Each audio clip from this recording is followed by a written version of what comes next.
Gonna start for you first. It's live. We're here. Yeah. Is it Not still here not yet. live for you? No, it's Man, it's always it's like 20 seconds delayed. it's going through the valley as we Going through the speak. valley. And boom, Arriving to you. There it you just go. arose. How Well, is it? now A it's 20 real. second delay? It's a 20-second delay. 20 seconds? Almost. Almost.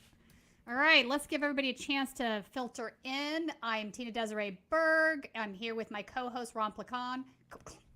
Ron Good Placone. job. I always want to make your name rhyme when I haven't had enough coffee. Lots to talk about today, Ron. From the NDAA to the Qanon Queen to NYT is journalists are going on Striking. strike. Yeah. Railroad strikers are still, trying to get things out there into the world. We've got a whole bunch of things. And then we have Right Wing Insanity Report coming up after. I interview Brooke Binkowski, who used to work for Snopes and now runs the Truth or Fiction website. So she basically reports on disinformation. And we also got to point out, so today is Thursday, December 8th, in this year of our Lord 2022, and we're reporting live from Los Angeles, California, in the United Corporations of America. And this is a very significant day in rock and roll history, folks. This is the day. This is the day that John Lennon was shot. And this is also Jim Morrison's birthday, which, a couple days ago on the stream, we talked about some of the JFK stuff that dropped. So I always do a fun game that I like to do where I'm like, okay, if you had to pick one conspiracy theory that's out there in the world as being totally true, which one would you pick? And of course, the one that I always have picked is Jim Morrison. What conspiracy theory surrounds Jim Morrison? That he didn't die the way they said he did. Oh, really? Yeah, and there's, I don't think I don't actually believe it, I would say, but right. There's some compelling stuff where it's like it's totally plausible that happened and he just wanted to disappear. So I'm like, I would bet on that one if I had to put my money on one. Yeah, no, I think he's definitely dead. I think he probably is now. As long as you don't go full QAnon on us, I'm good. That has nothing to do with QAnon. It's Jim Morrison, but no, I talked about me, that. Ron? It's only seconds away before they're going to say Jim Morrison is alive and well and running as VP to Trump. I give it a few more days. Why? Why would they pick him? I don't know. They picked JFK. How does that make sense? Fair enough. I don't know. I don't know why they would pick Jim Morrison for anything, but yeah. But I brought it up on the stream yesterday. There was somebody in the chat or not in the chat. There was someone who commented later who had a big meltdown over it that I talked about it. So. Really? About Jim Morrison? It was a waste of time. Oh, all right. Stop enjoying yourself. Stop engaging the chat and talking about things. Jim Morrison is dead. Jim Morrison is dead. But anyway, this is a significant day in rock and roll history. It is the birthday of the likely dead Jim Morrison, and this is the day that John Lennon was shot tragically.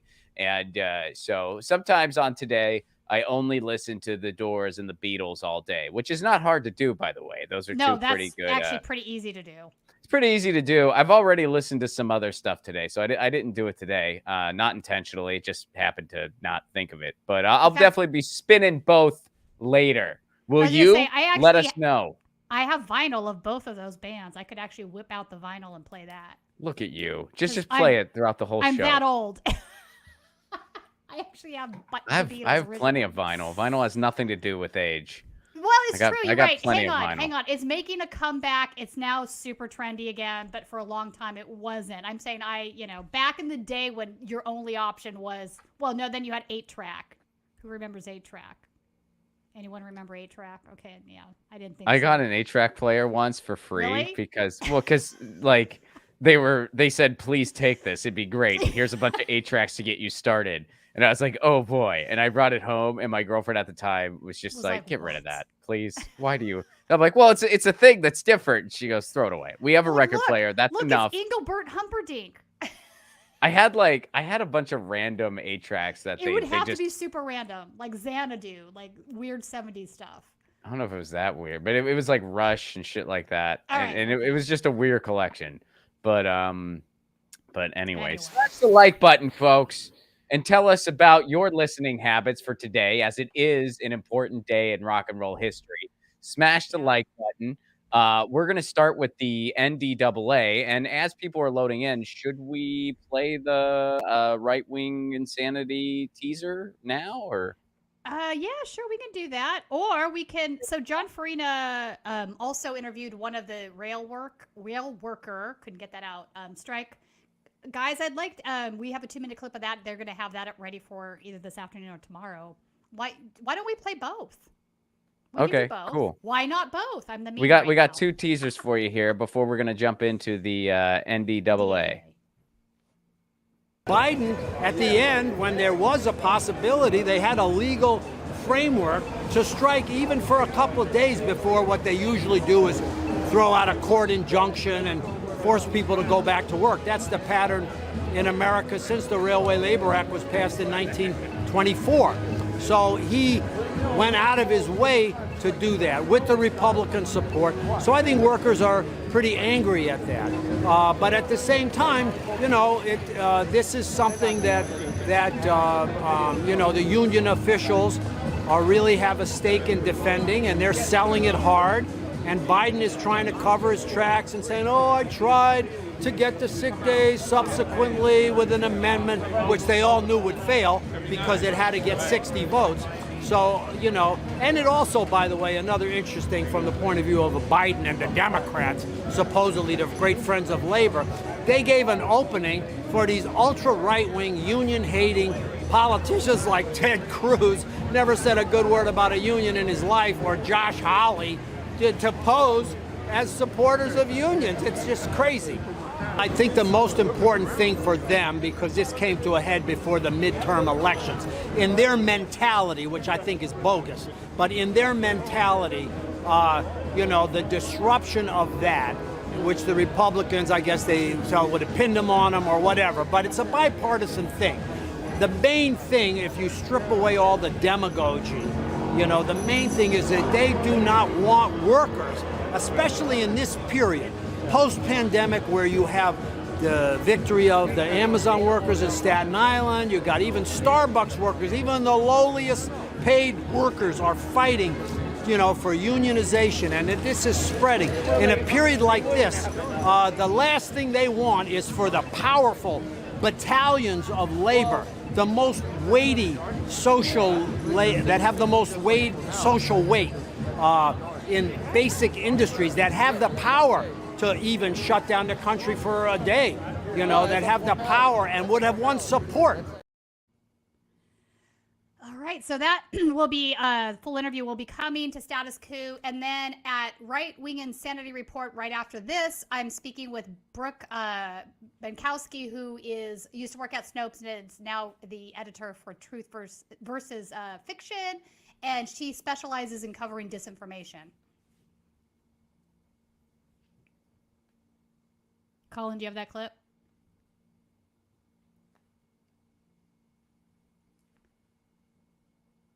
TBA on that clip. It's going to happen. That's all right. Well, we can come back. We had a little teaser, but all right. Well, let's jump into the ND. Did I miss something? Sorry, my computer froze there. Oh, the Right Wing Insanity Report clip. Okay, I'll play that now here. Who wouldn't agree on a day like today, where there's one of the biggest raids against far-right's efforts aimed at attacking our state, that polarization is on the rise and we have to defend our democracy every single day. Zunimmt und wir jeden Tag unsere Demokratie aufs Neue verteidigen müssen. If they had succeeded, this man was to become the new head of state. Heinrich Reuss, a descendant of an aristocratic family from Eastern Germany who still uses the symbolic title of Prince Heinrich XIII. The entrepreneur from Frankfurt is said to be the ringleader. I mean, to me, this is a prime example of everything that you're talking about, right? The spreading of misinformation, disinformation, the destabilization of state institutions that are required for democracy to function, you know, accepting nationalist ideals, you know, the whole 9 yards is all kind of tied up into how this coup happened. And I think it's a perfect example of everything you're talking about. And I think it's possible for this to happen in other places, not just Germany at this point. So yeah, I mean, all of this, exactly. I mean, he's talking about the QAnon ideology. He's talking about the far right ideology, which is also QAnon. He's talking about the loss of faith in state institutions. That's exactly it. This is resilience targeting. And then you've got this Right. sad nobleman who is, can't make it on his own, apparently. He's got to rely on his family's history because he's too much of a screw up to make a life of his own without being a nobleman. So he's got to orchestrate this coup. I mean, we've already lived through a coup attempt in the United States in the last couple of years, January 6th. Yeah. It's the same shit. And you've got all these people who think that they should be ruling the United States. They're the ones, they think they're the smart ones, right? They think they're the adults in the room. They think they are owed, the wealth, the brilliance within the nation, and they think it's theirs. They think that they own it. They think they own us, and obviously they don't. They are enemies of democracy. So obviously we're talking about the attempt to have a coup in Germany this week. More details on that are in the interview, so stay tuned for that right after this. So now let's talk about the NDAA, which is winding its way right now through the chambers. So it's slithering through the chambers, if you will. Slithering is a good way to put it. This is a must-pass bill, and we see this played out every year where they try to add amendments, that they can't, get through other ways. Unless, of course, it helps workers. Then we don't add that at all, right? Well, so, let me slightly kind of add to something you just said, because, when we say it's a must-pass bill, people know what that means, but in reality, it's because they jam it down our throats that it's a must-pass bill. It's a bill where it's just another, for instance, where we've just commonly accepted. I mean, now, yeah, there's stuff in there that just sort of keeps the government open, but it's this grossly overinflated giveaway to the military, which it has nothing to do with keeping us safe. Nobody's trying to attack the frickin' United States, all right? It has nothing to do with any of that. It has everything to do with padding the pockets of rich contractors and military executives. Smedley Butler wrote the book a long frickin' time ago. They've given Biden, we're going to get into it, they gave him billions more than what he even asked for, which, by the way, they did the same thing. They gave him 45 million more, yeah. 45 million. They did the same thing with Trump. They did the same thing with Obama. I mean, this happens all the time. Because this is who's really running this place, the military-industrial complex. It's a total scam, and this is how an empire behaves. They're going to also tell you we can't possibly afford the healthcare system the rest of the industrialized world has. We can't possibly afford other things that would make the quality of life for Americans so much better. Educational opportunities, free college, living wages. We can't possibly afford any of that. The closest thing we have to a jobs program is our military. But these are must-pass things that have these bloated military budgets for endless war, where we're setting the Middle East on fire for special interest oil and to pad the pockets of military contractors. It's a total scam. We're an empire. We're going to fall the same way all other empires fell. Yeah. So anyway, the military spending bill is, to clarify, is 45 million more than Biden asked for, and it is an 8% increase from 2022. So once again, we're seeing an 8% increase. Yeah, every year this goes up. I every time this comes around, I think back to Eisenhower in the last speech he gave before he left as president, where he warned about the increase of the military-industrial complex and how that would ultimately take control over Congress and our government and dictate things that should probably not happen. So yeah, massive spending bill. But what's become par for the course along with it is the addition of amendments to get them passed through, that normally cannot stand on their own, right? So I want to go through a list because they're so shitty.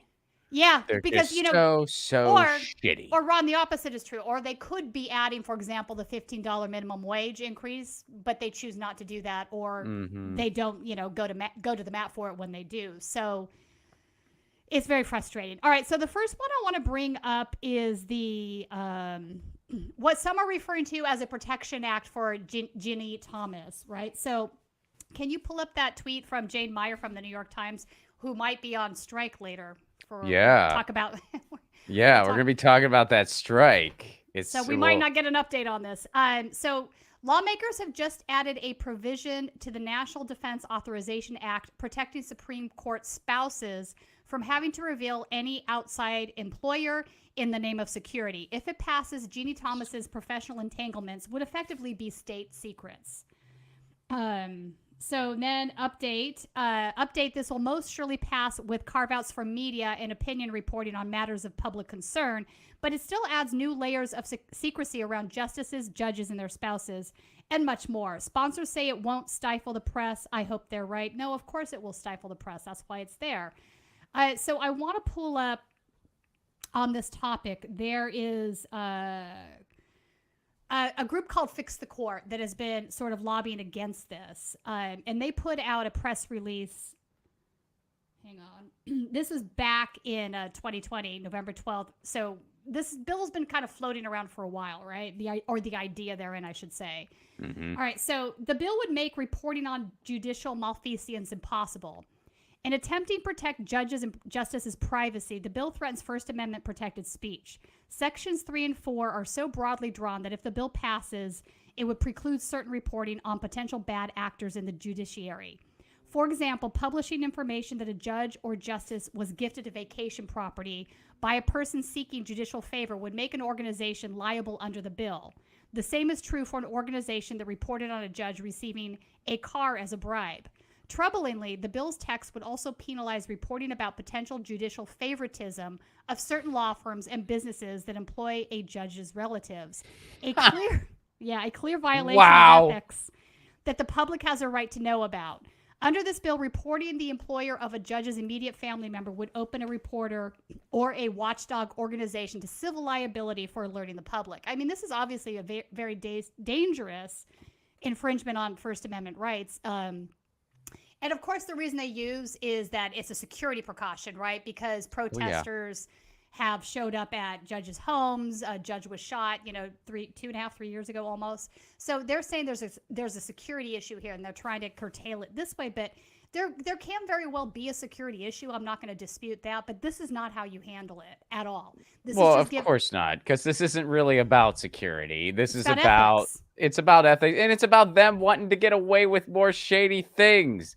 They'll be like, "Oh, this is our spouse's deal or whatever." It has nothing to do. That's why this bill has been floating around like a crusty turd circling a toilet bowl, because it's absolutely freaking ridiculous, and it cracks down on journalists.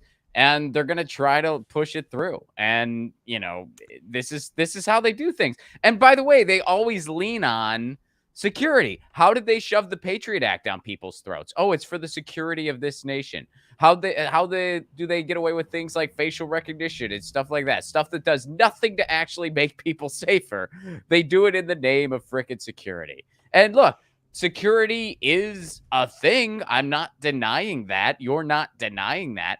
However, but so are ethics, right? And so are ethics, and it's also weaponized to be totally misleading, and that's what is happening here. This has nothing to do with the security of judges in their homes. This has everything to do with their ability to get away with corruption and to make other people shut up when it happens. That's right.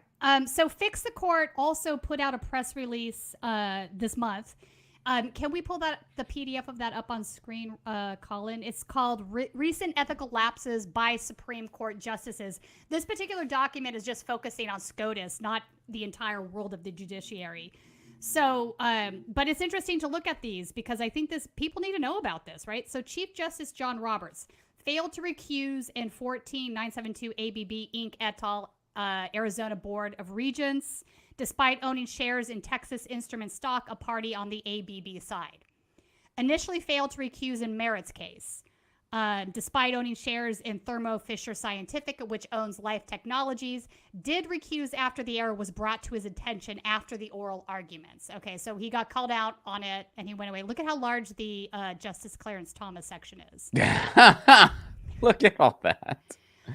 This is the stuff they don't want you to hear about. I'm not going to go through all this. Obviously, we'd be here all day. But, accepted private plane rides and gifts, including a Bible once owned by Frederick Douglass, valued at $19,000 from financier Harlan I for Crow. sure would have sold that Bible. Are you kidding? If someone gave me a Bible, they're like, this is worth 19 grand. I'm like, cool, I'm selling it today. I personally believe, because I'm not a religious person, I'm an atheist. I don't think I should have religious relics like that unless it has meaning to me. So I feel like it's almost bad karma for me to have something like a Bible. But it's not bad karma for me to sell it if it's worth $19,000. No, That $19,000. I will do. I'll donate some of it. Don't get me wrong. So I'll be like, hey, I got a really nice $19,000 gift here for free. This is nice, but yeah, I'm selling that freaking thing. So Crow also donated $500,000 to help Jeannie Thomas establish Liberty Consulting, a platform she used to lobby against laws like Obamacare that went before the court, gave $175,000 to a library in Savannah to name a wing after Thomas, and raised millions to build a museum in Thomas's hometown of Pinpoint, Georgia, multiple years. Along with Justices Alito and Scalia, was a target and participant in a project dubbed Operation Higher Court, a faith-based interest group's attempt to influence the court by feeding justices with meals and entertainment, praying with them in small groups in the court building and via its parent organization, filing amicus briefs in several merits cases. Anyway, you can go down the list. Attended a Koch Industries-backed retreat in Palm Springs, California, at a time in which the Koch brothers were bankrolling several litigants with cases before the Supreme Court. So anyway, you guys get the idea here. If you want to go through and read that whole list, it's available on fixthecourt.com. So yeah, basically, as far as I'm concerned, this particular situation is much more of an ethics transparency situation.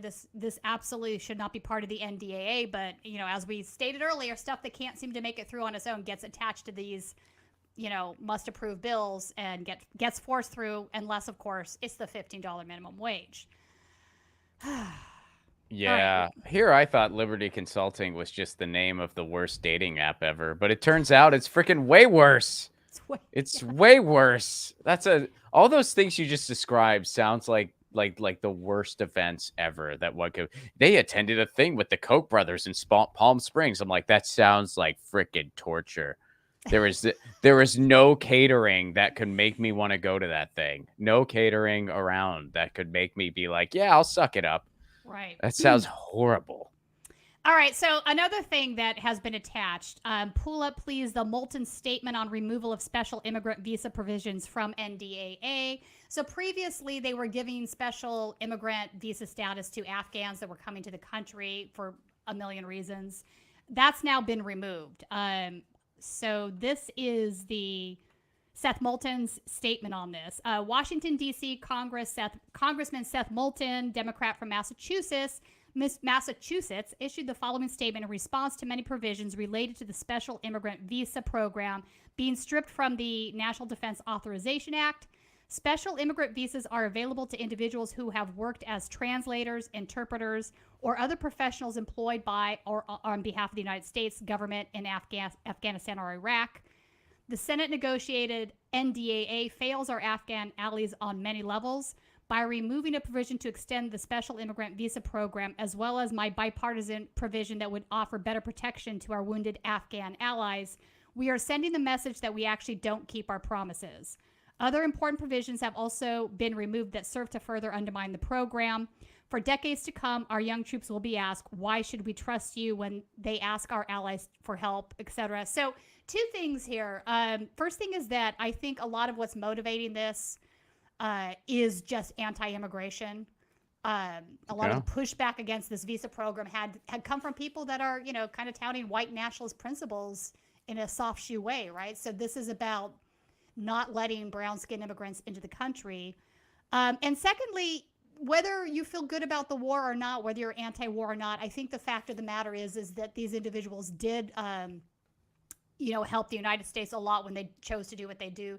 And if they stay in the situation there in Afghanistan, it's a very dangerous one for them. So this idea that we promised them that they could come to this country if they, did the things that they did, I think that is a promise that should be kept. Yeah, I mean, but we're always, we always screw over immigrants as hard as we freaking possibly can, and True. It's because we have this gross nationalistic attitude that we're some beacon on the hill, which we're not. By the way, most of the people who come here, they do so out of desperation.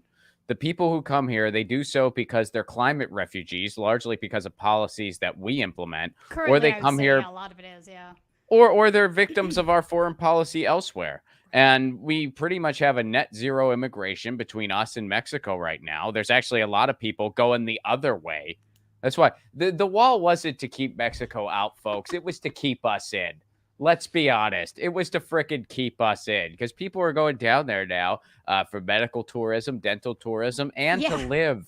And That's to the thing. live. Yeah. Follow some people on Twitter who, when shit started getting really bad here, they went across the border to the south. Ask them how their lives are going now. They're a lot freaking happier. And they got to see a specialist for a reasonable price. They got to go to the dentist for free. Yeah. So yeah. Travis Wolf thinks we should make Miss America president of the United States. All right, we can think about who that. is Miss America? I don't know. I don't have no idea. I don't know. Do we have one? I think we always have one, right? Like there's always, and then there's like a Miss. One. There's a state Miss too. USA, like every state has every state has one. Yeah. You were Miss California once, weren't you? I was not. All right. No, it's just that's how rumors get started. Someone's going to clip that out later. That's how it goes. That's how it works. There's going to be someone who's like, yeah, no, Tina was Miss California once.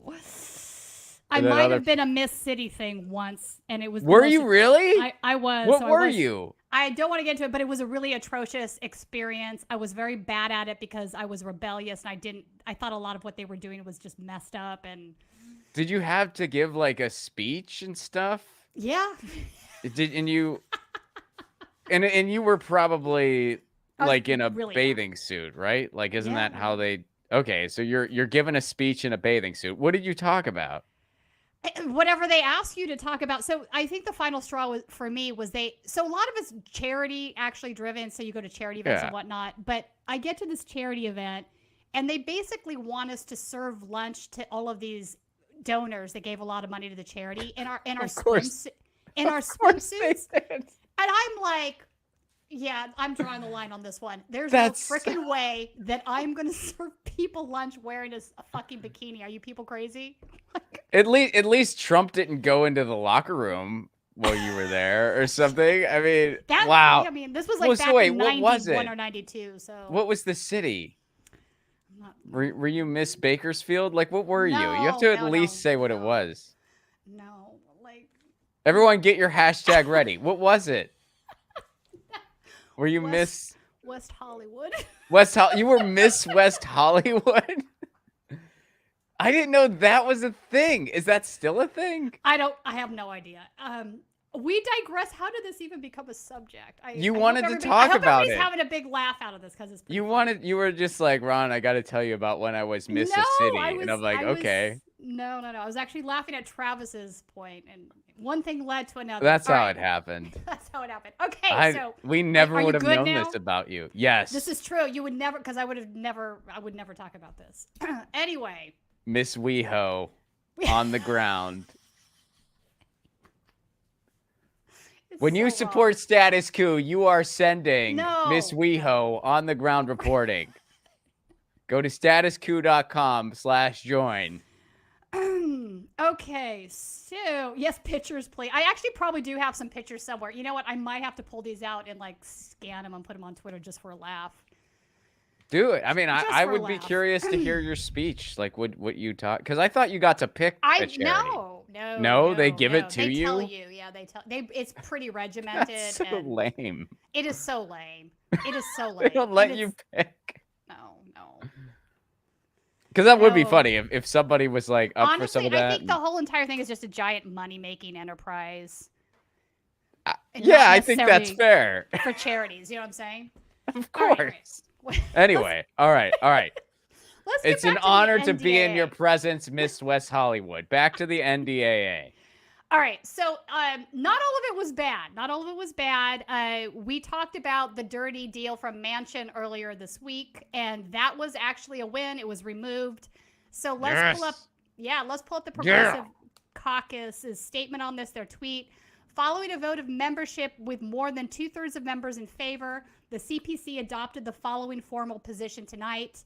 The Congressional Progressive Caucus opposes the inclusion of Senator Manchin's permitting reform proposal, the FY23 NDAA. So that is a win, I think. That is a good win. That's a huge win. That's a huge win. And since we're on wins, if I could, I'd like to mention the other win. This was the other big win. The JCPA is out of the bill. Now the biggest fan of the JCPA is Chuck Schumer. So hopefully there's no shenanigans up any sleeves. Yeah. He's a big tech guy. I mean, it's just like, even though some people in big tech actually oppose this, that's how bad it is. Didn't Klobuchar flip sides on that one?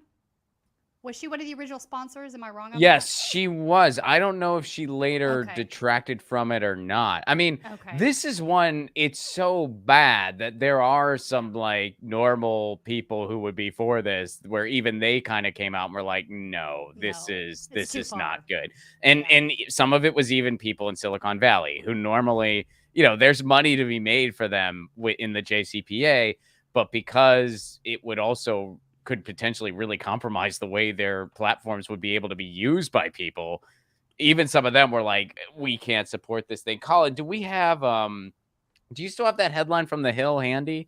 Just to give people a quick little headline, but basically the Journalism Competition and Preservation Act did not make it into the NDAA, which is a big win. We talked about that bill. That bill would have potentially... We talked about it on Monday. Yeah, there it is. We talked about it on Monday. News competition measure left out of defense spending bill after tech pushback. So one of the things this bill would have potentially done, it would have had a user tax, where you would have had to have paid money to post a news article online. Now, let's think how that would have unrolled, folks. The big corporate outlets, they wouldn't have wanted something that would have hurt their clicks and their eyeballs. So they probably would have reached some kind of settlement where everyone made money. And then independent outlets. Or they astroturf it. Or they astroturf it. They have the deep pockets to hire firms to like pay for the clicks to spread the news articles. So yeah. So either way, independent outlets would be screwed. Yeah. So like independent outlets would be screwed because they'd be left out of all those deals. And that was what was wrong with the JCPA in the first place. It was supposed to be about financial transparency for journalism. Really, it invited all the corporate juggernauts to the table to avert antitrust legislation because it gave them all exemptions on that. And it allowed them to make deals with social media. So it did the opposite of what it said it was supposed to do. It wouldn't have done anything to increase journalist pay either, which has really been suffering for a long time. So yeah, it's a bad bill. So that's a victory. And folks, here's now. the deal. That's good. Now we got to take it a step further and demand that the good antitrust legislation get the vote that it's been promised. And people are pushing for that now. So go to BidenPromise.us. We fought off the JCPA. Well, now it's time to deliver on the real antitrust legislation that would make the internet, that would help the internet, quite frankly. So go to BidenPromise.us. Demand the vote on the antitrust legislation that will help rein in big tech's monopolistic abuses, that would help rein in Amazon, Facebook, /Meta, you name it. So we got a small victory.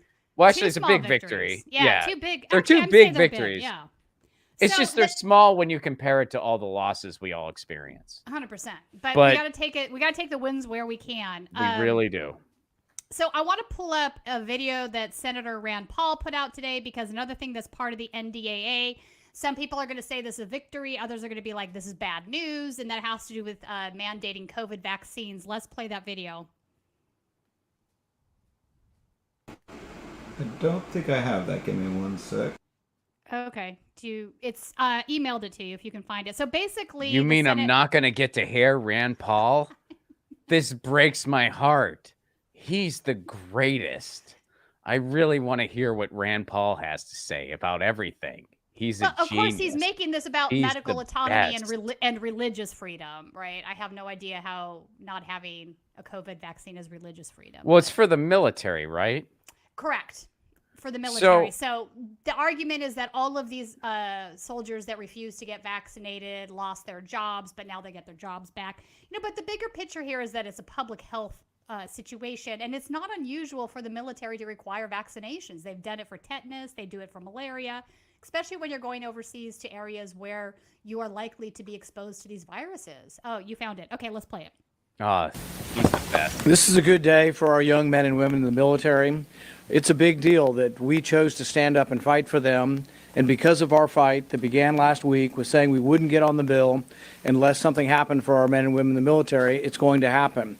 So this is a big day. They're going to get their jobs back. Many of these people, it's their dream. These are the young men and women who are willing to put their life on the line, and now we've come forward to say they deserve to be treated with respect. The story that I will tell you is of Alex Buckman. His wife, Olivia, worked for me as an intern. He's a young man.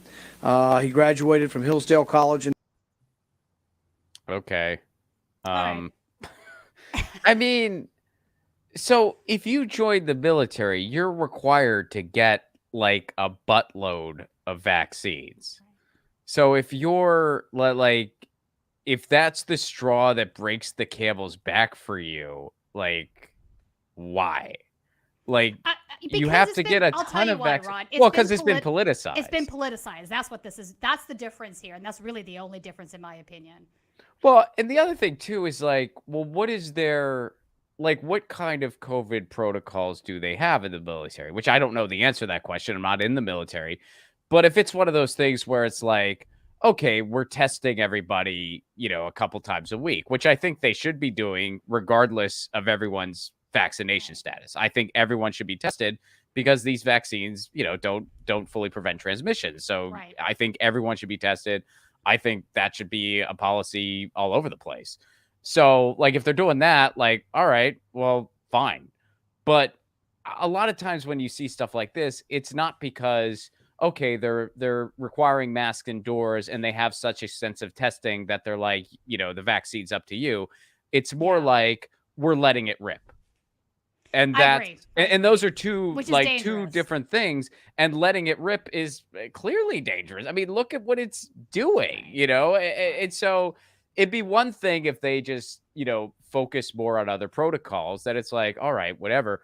But it's another thing if it's just let it rip. And I'm not sure because I'm not in the military. Again, I don't know what protocols exist. But, you know, my concern would be this is just more of the let her rip attitude of the United States. It's politicized. It's, you know, Great Barrington money, probably kind of stuff. So I think that's the reason why. Because yes, the vaccination schedule for military is hefty and for good reasons. I mean, if you're going to a country where there's very little protection against viruses and viruses are more common, it's important that you're protected, right? And you can't have herd immunity unless a certain threshold of people are vaccinated. And obviously there are some people that can't get vaccinated. So, you know, it's a whole deeper discussion, but this is also part of the NDAA where this has been revoked. Kevin McCarthy, Rand Paul, these folks are saying it's a celebration, it's a victory. Defense Secretary Lloyd Austin is opposed to it for obvious reasons. So, but it made it in. So we'll see. Yeah, we'll see what happens. I mean, it's nice there's a few victories here. I mean, I did breathe a sigh of relief for the JCPA. I breathed the big sigh of relief that Manchin's, you know, because Manchin's thing would have fast-tracked a lot of fossil fuel projects that blatantly thumps its nose in a promise that Biden made. Now, Biden doesn't care about his promises, especially when it comes to fossil fuels. Nope, but hardly nonetheless, any politician does, let's be honest. Yeah, I know. So, how about we take a few super chats before we move on to the next story? Is that cool? Sounds good. So, Double K, what's up? Thank you so much for your very generous contribution. Hope you are well and awesome. Tony DeMayo, thanks for the John shout out, Ron. You both rock. Yeah, this is the day to celebrate the life of John Lennon. He made some great music. Made some mistakes in his life too, but made some really, really great music.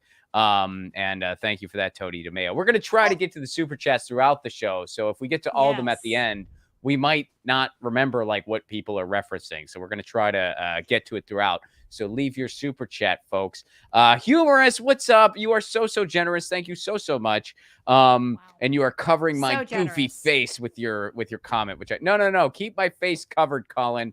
I have a face for radio, and you can just see my eyes going, what a juicy comment. I love it. I guess no one ever noticed that no one asked the question, how are we going to fund $25 billion every 3 months for Ukraine? But when someone asks in this country for universal health care, well, how the hell are we going to pay for that? You ever question that? Propaganda is a hell of a drug. Propaganda is a hell of a drug. We're supposed to just take this stuff. Also, can I point something out here about that? This is also what's driving the increase in neo-fascism in the country is stuff like what you're talking about here, right? So whenever you have severe income inequality, it's a given that some people are going to turn to the far right for relief. But in this particular instance, I think giving a lot of money for a foreign policy war that's not popular here in the United States, and then saying at the same time, this is, we can pay for it, is fine, but at the same time saying no Medicare for all, nothing about increased wages for the minimum wage or low-paid workers, nothing about housing for homelessness, nothing about. This is like a big driver of the anger that's out there, and for good reasons. And I don't know how we fix it, to be frank. Well, neither party seems to care. I mean, the Democrats, even though they're less offensive in these areas than the Republican Party is, they're still part and parcel to the problem, and they enable and many times often enable the worst tendencies of the GOP, in my opinion. Well, they totally do, because a lot of times they continue the same things. We just don't talk about it. I mean, the kids in cages didn't go anywhere. It didn't go anywhere. We're not talking about it now because it didn't start under Trump. So, and what happens is that bridge becomes, that bridge to, the bridge starts at, why aren't we taking care of our own, which is completely fair and valid. It makes a lot of sense. It is very fair and valid, but it could either be a reactionary point, like where you get into some of the red pilling and the fascism if it's very reactionary, or it can be just like we're doing here, like, okay, how do we go about actually fixing this in a productive way that makes sense? Right. We're blaming the empire. Other people blame the other. Where it's like, no. It's not the people in the Middle East. It's not their fault that we have an economy of war. They're the victims of it. And then we're a different type of victim at home because we have declining quality of life standards, not just because they don't invest in anything at home, but also because, let's be honest, they need people to go fight these pointless wars. Yeah. And who fights these pointless wars? Desperate people. Right. So, I mean, that, and it's propaganda there too. And so, yeah, I hear you, humorous. Michael, what's up? The U.S. has given more money to Ukraine than the annual military budget of Russia. It's so nuts. That is so nuts. It is so nuts. Carpe diem. I love this. Do we need a Supreme Court? I am tired of these old fucks.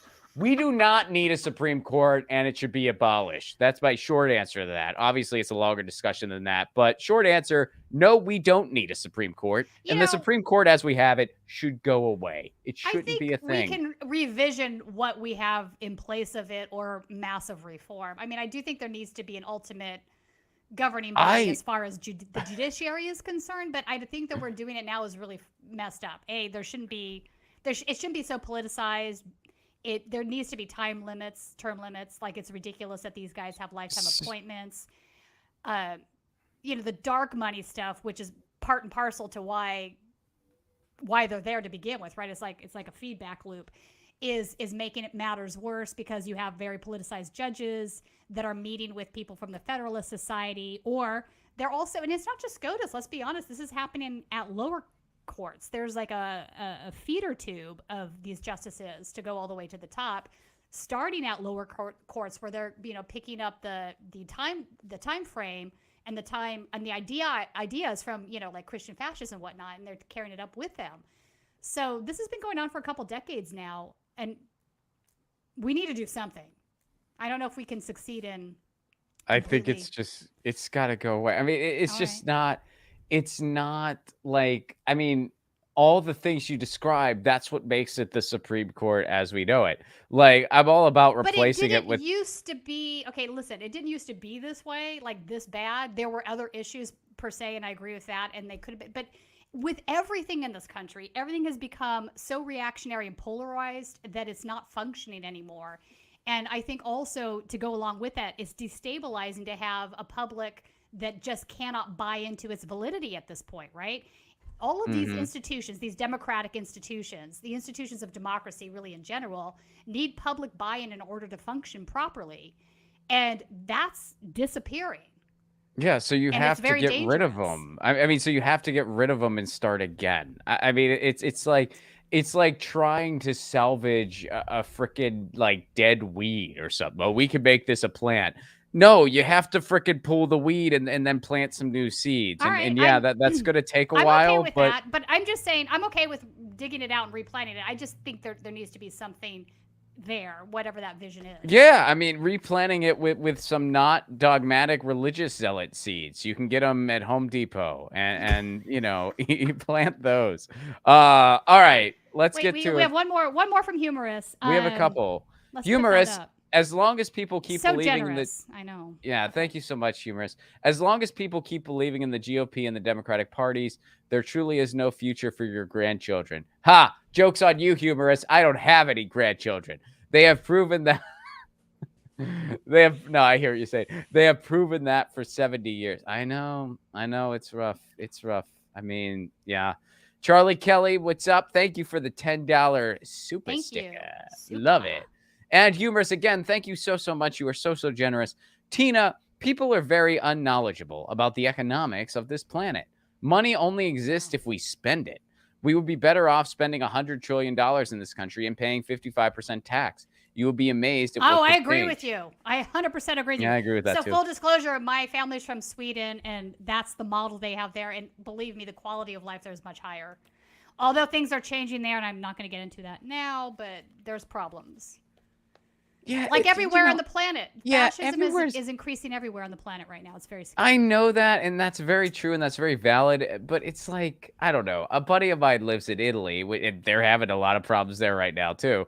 But like, yeah, they are. Whenever we talk just about the world, because I try not to view other places in the world through rose-colored glasses, and sometimes I do that. I'm guilty of that.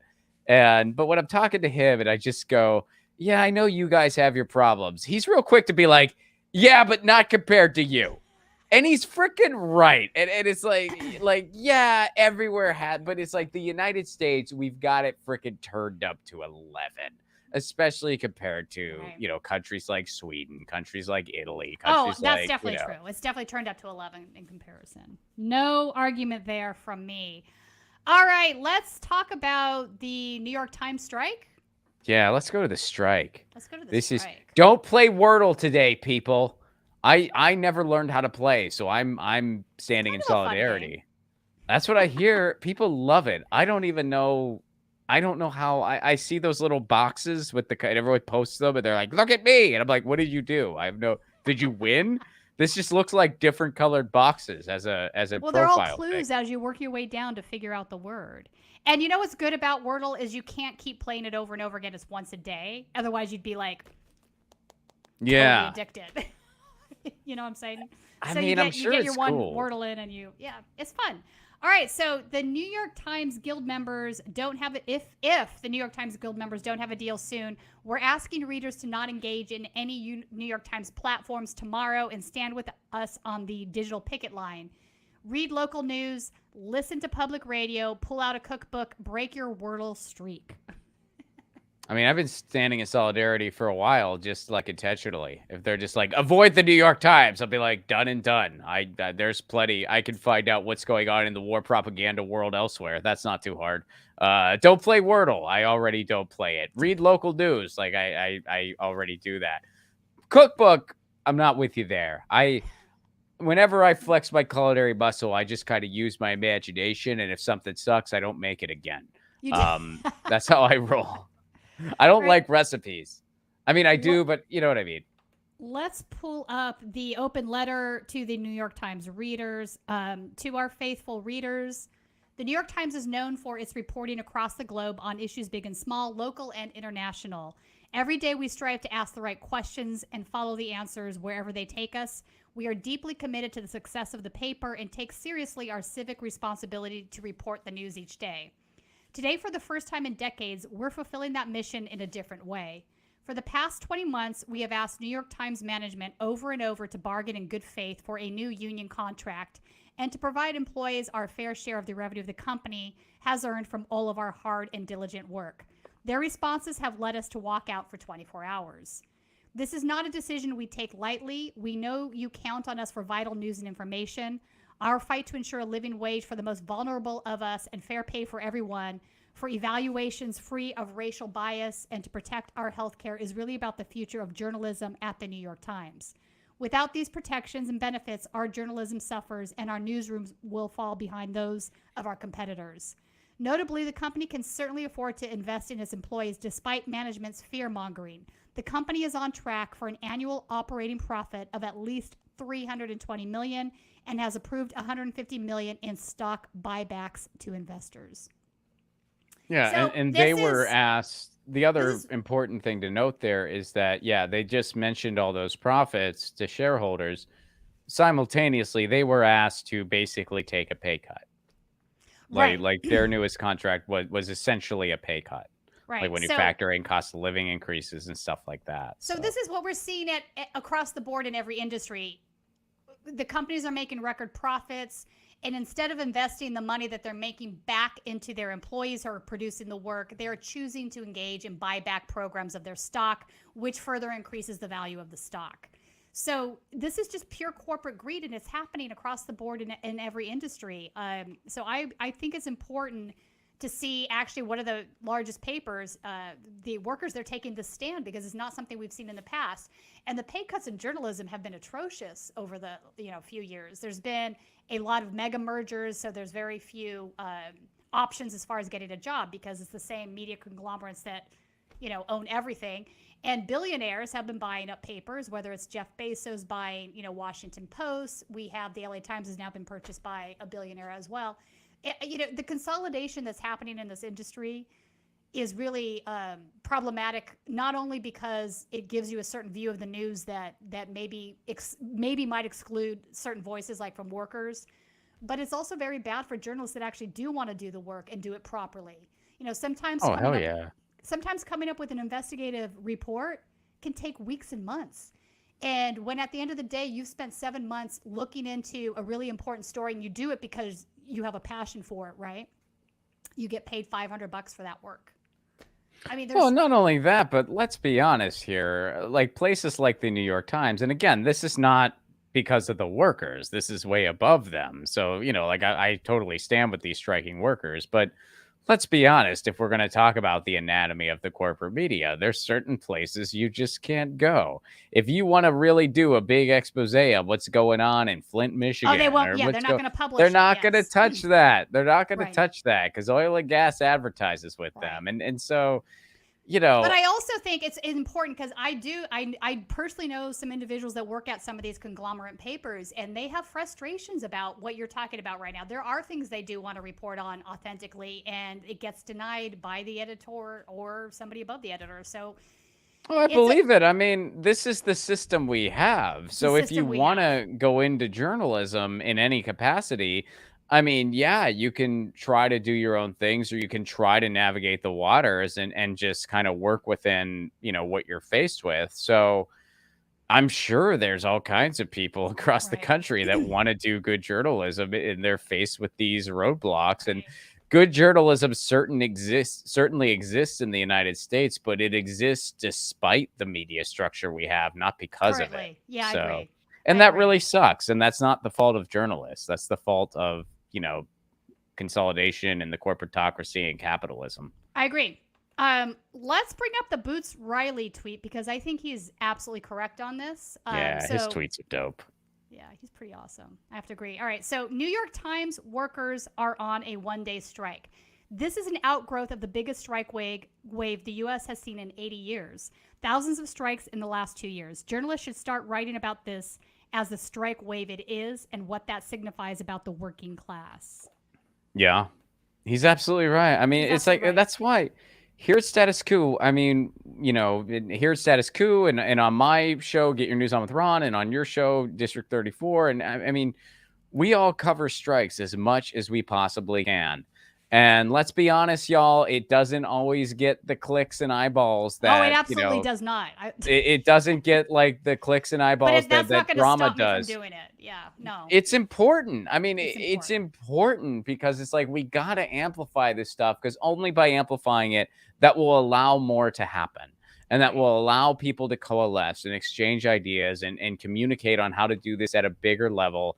And I mean, I think that's the only chance we really got at the end of the day at really changing this place for the better. Yeah. So, yeah, I mean, and shout out to some of the organizations that won't stop amplifying this stuff here at Status Coup. More Perfect Union, More Perfect Status might be a collab soon. Keeping our fingers crossed. I think that was one of my faux pas. That was you. That was you. That has the endorsement of Miss West Hollywood, folks. Just so you know, More Perfect Status. Okay. Yeah, I deserve to be teased over that, quite frankly. All right. Let's talk about Brittney Griner right now, because obviously this is making headlines today. People are chiming in on it across the board about what should have been done differently, what did happen, whether it's a good thing. I want to start with Kari Lake, though, who is our ex-governor candidate from Arizona, who is a QAnon right-wing conspiracy gal. She hasn't met a conspiracy she doesn't like, and she also loves Christian fascism. So we've talked about her on right-wing insanity multiple times. So Kari Lake thinks Brittney should have refused her release from Russian prison to make Biden renegotiate. Like you would. I mean, if you were sitting in prison, you'd be like, wait a second. What did the president get for me being released? I think I might stay here until I'm satisfied. Nobody is like, it's crazy that you would. Who would do that? What a Colin, weird thing to even say. Yeah, Colin, can we put up this article? Because it is pretty funny. It's the Mediaite article. Kari Lake believes Brittney Griner should have waived her release from a Russian prison so President Joe Biden could negotiate a prisoner swap for someone else besides convicted international arms dealer Victor Bout. Who is that? We need to know. Did you find it, Colin? Is Brittney going to respond to this? That's the better question. Probably not. What are Brittany's thoughts? It'd be funny. It's just like, you're right. I should have just stayed in jail. I should have just, right? I'm just going to keep reading. I don't know if Colin has it handy. During an appearance on Steven Crowder's show, Louder with Crowder, Lake first asked Crowder to update her on the latest news in the Griner case. The clip began to circulate Twitter via Jason Campbell. While I'm sorry, I have not followed what's happening with her today, Lake said. Brittney Griner released, but she was traded for the Merchant of Death, Victor Bout, the guy who did the film Lord of War, where he, sold like 30,000 AKs to guerrilla drug dealers who were killing DEA agents. So we traded him for her, and this guy was responsible for countless deaths of Americans, Crowder said. Wow, why do I have a feeling if President Donald Trump were in office, it would have been handled so much better, Lake replied. Okay, really? So then why didn't Trump negotiate her release, during his tenure? Are you asking me? No, I'm just saying, why is Lake saying this? I mean, Donald Trump had that opportunity, right? Didn't he? Yeah. Well, he's the art of the deal, right? Except ask, how did all of his deals go here in the United States? Mexico's going to pay for the wall. How did that go? How did that go, buddy? Your negotiation skills. That's such a freaking ridiculous thing to say. I agree. It's ridiculous. And by the way, this is, I don't know if you saw this. This would be something interesting for your right-wing insanity stuff. Did you see when Steven Crowder, he posted that thing about Hitler being bad, and a bunch of his own fans, turned on him for it? Oh, fuck, really? No. Did you see that? Oh, you got to see that. I haven't looked into it, so I don't, this is more your beat than mine, but I saw it online where he tweeted hey guys, I think we can all agree that Hitler's bad, which I'm like, no, they can't. Well, no, That's I would the say problem. yes. They can't Yes, agree. we can all agree on that. Well, we can. And I was just like, yes, Steven, I agree with you on that one. Hitler is in fact bad. Good job getting there. Way to go. And but a bunch of his fans were yelling at him for it. That is so 2023. I know it's 2022. I'm just saying that's going to be the normal weekly Buckle in. cycle. Buckle in. So also I want to point out that somebody was tweeting about this earlier, and I kind of had a chuckle over it. So does everybody remember who Chris Cantwell is, the crying Nazi? No. I don't. All right. So he was connected with Charlottesville, and he was the one that had all those videos crying after the fact because he was going to go to jail. Okay. So everybody calls him the crying Nazi now. That's kind of his nickname. But his BFF while he was in prison was apparently this Russian hitman. Oh, the guy who they traded or whatever? Yeah. Really? That's interesting. That is...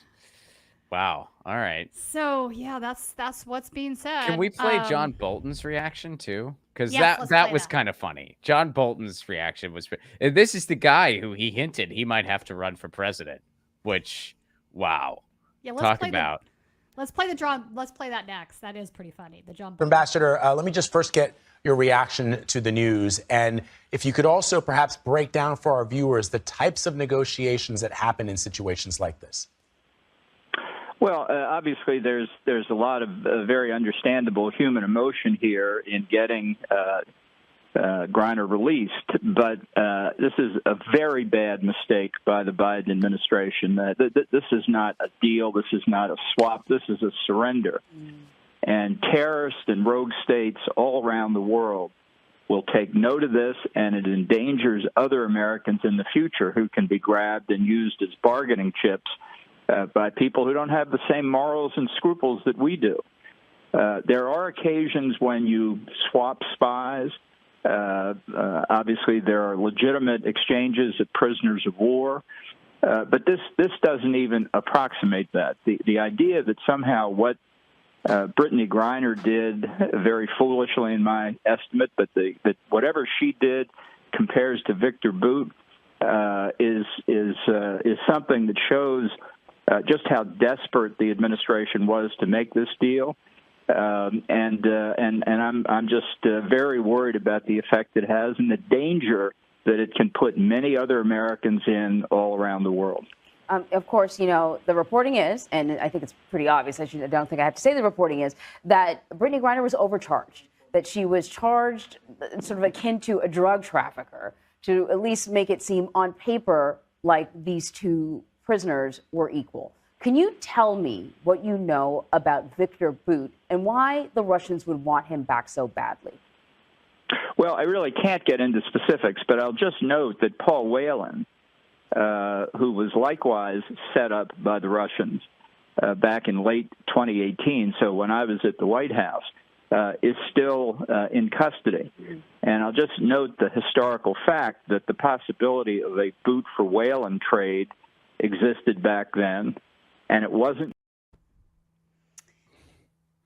How can anyone listen to that guy and just not like? I would get, if I ever had to have him on, I would probably, like, this segment would be ruined with it, because I would just be like, you're a nationalistic, like, psychopath. You are full of shit. You are dangerous. I mean, the stuff that he says. He's not even very smart. Like, I mean, I have all these flashbacks from when George W. Bush was president. And Bolton has just always been there, though, through so many administrations. He's never had a good handle on anything he discusses or viewpoints. And just the stuff that guy says. I know. If people in other countries said that, we would use that as an excuse to invade them. But that's the point, isn't it, Ron? That's the point. I mean, he's a lunatic. He's a neoconservative. He comes from that, you know, George W. group of intellectual, I'm going to use my scare quotes, neoconservatives, you know, and they're very naive in their worldviews. They always have been. Their idea is that American supremacy, American exceptionalism, that our ideals as America, everybody, of course they want them because they're so exceptional. Isn't that obvious to you, how great we are and how great our ideals are?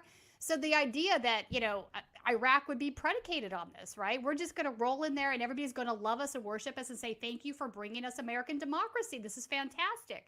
It's naive as hell because that's not how the world works. But that is sort of the school of thought that they put through and continue to put through even now, even though it's been proven wrong time and time again. They are holding on to these ideals. So it's just what a lunatic who's like making, it's like this person was released for prison, which, you know, she didn't really do anything. I mean, she just had some pot, right? Like, wasn't that all it was? Like, it was nothing. It was like nothing. So it's like, okay, great. She's home. Cool. And he's somehow finding it, like a problem with it. Yeah, because it's just enabling. Now everyone's going to capture an American. Like, what a lunatic. To get their terrorists removed from office. I mean, it's absolute lunacy. Meanwhile, you do have other prisoners swaps going on that nobody knows about. The only reason we're getting any media attention on this particular one is because she's a sports star. Mm-hmm. Yeah. Let's be honest. Yeah. You think the CIA and other organizations don't also engage in prisoner swaps with other countries? Of course they do. I don't think the CIA is doing anything we don't know about. Hey man, they're on the Oh! Antifa list. They're on the Antifa list, so you got to watch out for the CIA now. Oh yeah, that's right. Oh boy. All right. So she is freed. Let's hit a couple more supers, shall we? Yeah, Humorous, and then- what's Go up? ahead. We have these problems in this country because thank you so much for your generosity today, Humorous, by the way. You Yeah, help really keep the show on generous, the thank air you. a lot. We have these problems in this country because people are uninformed. They are not knowledgeable about what goes on. They only believe in what is told to them. I feel ya. Neo's algorithm. Everyone check out Neo's algorithm in a new tab. Let's force the primary in 2024. You sent me your video. I need to watch it. You emailed it to me. I need to watch that. Thank you so much for your super chat contribution. Very much appreciated. And KT points out, using our only power is by striking. They don't listen to words, only action. I feel ya. I feel it's right. I mean, that's what we got. I mean, that's how we fight back. Like it's like our labor is what we have. And the railroad workers, they freaking know that. They realize that. And hey, I don't think there's going to be a strike tomorrow, but I hope there is. I really hope there is. I mean, I'll support them in whatever they do, obviously, but I hope they go for it. I really do. And I hope they know that a lot of people around the country want to help out in any way they can. Right. I mean, everybody's so- feeling the crunch of living in this time where you can't get enough money to get by. So, I mean, at least half the country is suffering. All right. So let's do Ron and I like to do a little transition to Right Wing Insanity Report where we pull up some either funny clips, funny news story. Today, I've got a special one for you, Ron, that I know you're going to have a good time with. It's called The Qanon Queen Tried to Go Global and It Didn't Go Well. Okay. All right. So there is a woman that's up on Colin. Can you pull this up? There's a woman up in Canada. She refers herself as the Queen, the Qanon Queen, and she's the Queen of Canada, right? She has an empire. She rules, and now she was working on naming other sovereigns that would be also, having their monarchies. And now they're splitting off and threatening regicide. And no, this is not a joke. This is actually happening. All right. So wearing a Florida Gators t-shirt, an Arizona man in his mid-40s attempts to convince the hundreds of thousands of conspiracy theorists watching his laptop live stream that he's the real leader of the United States. King David Carlson explains that he is still has a few million people to take out before he's finally done with his plan, installing QAnon kings and queens across the world. Because they want monarchy back. Wow. Okay. I would think they'd be against monarchy. I would think that that would be treading on them, right? Like, wouldn't it be? Yeah, well, yes, but But this Dave guy, he gets it. Dave's their guy, and then the woman in Canada who's the queen. There's sort of a through line, and it's not just with QAnon. It's with a lot of those on the far right in these neo-fascist groups. They've now come to terms with the fact that they can't get what they want through democracy.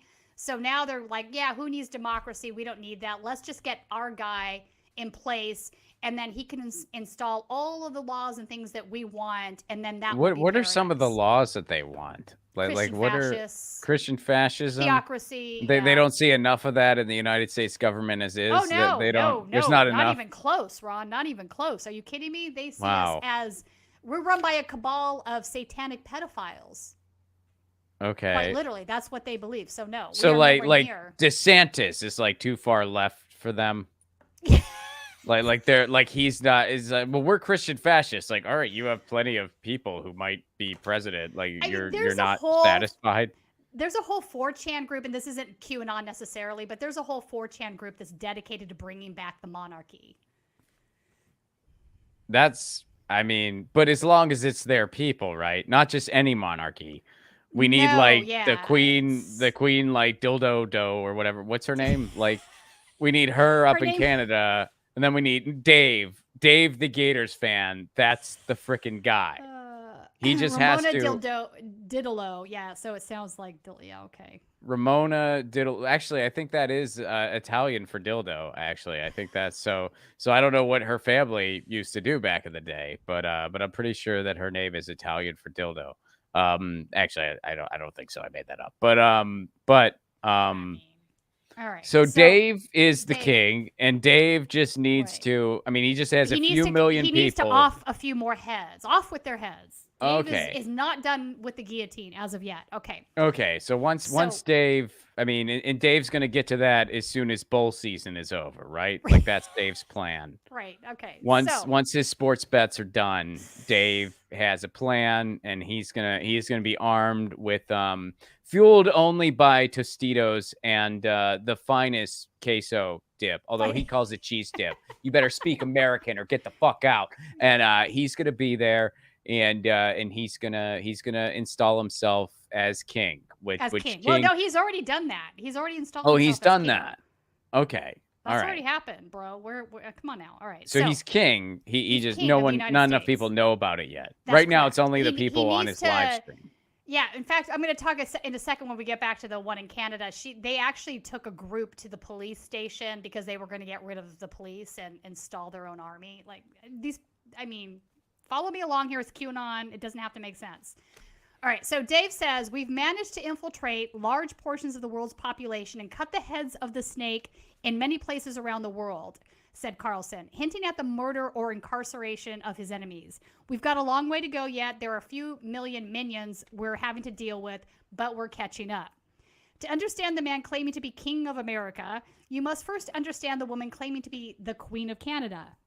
Romana Didelot is a QAnon influencer who's conceived a sizable number of people that she's the ruler of Canada, a leader in the existential fight against an international cabal of globalist pedophiles who control the world, and, wait for it, added on, an extraterrestrial being with healing powers. Some experts even describe the group as a cult. Well, yeah, it's a cult. Of course it's a cult. Yeah, no shit. Some would say this is a cult. Oh, you think? Man, those some are geniuses. You can't put anything past them. No. This is a cult. Right. Oh, by the way, in case anyone was curious, I looked it up.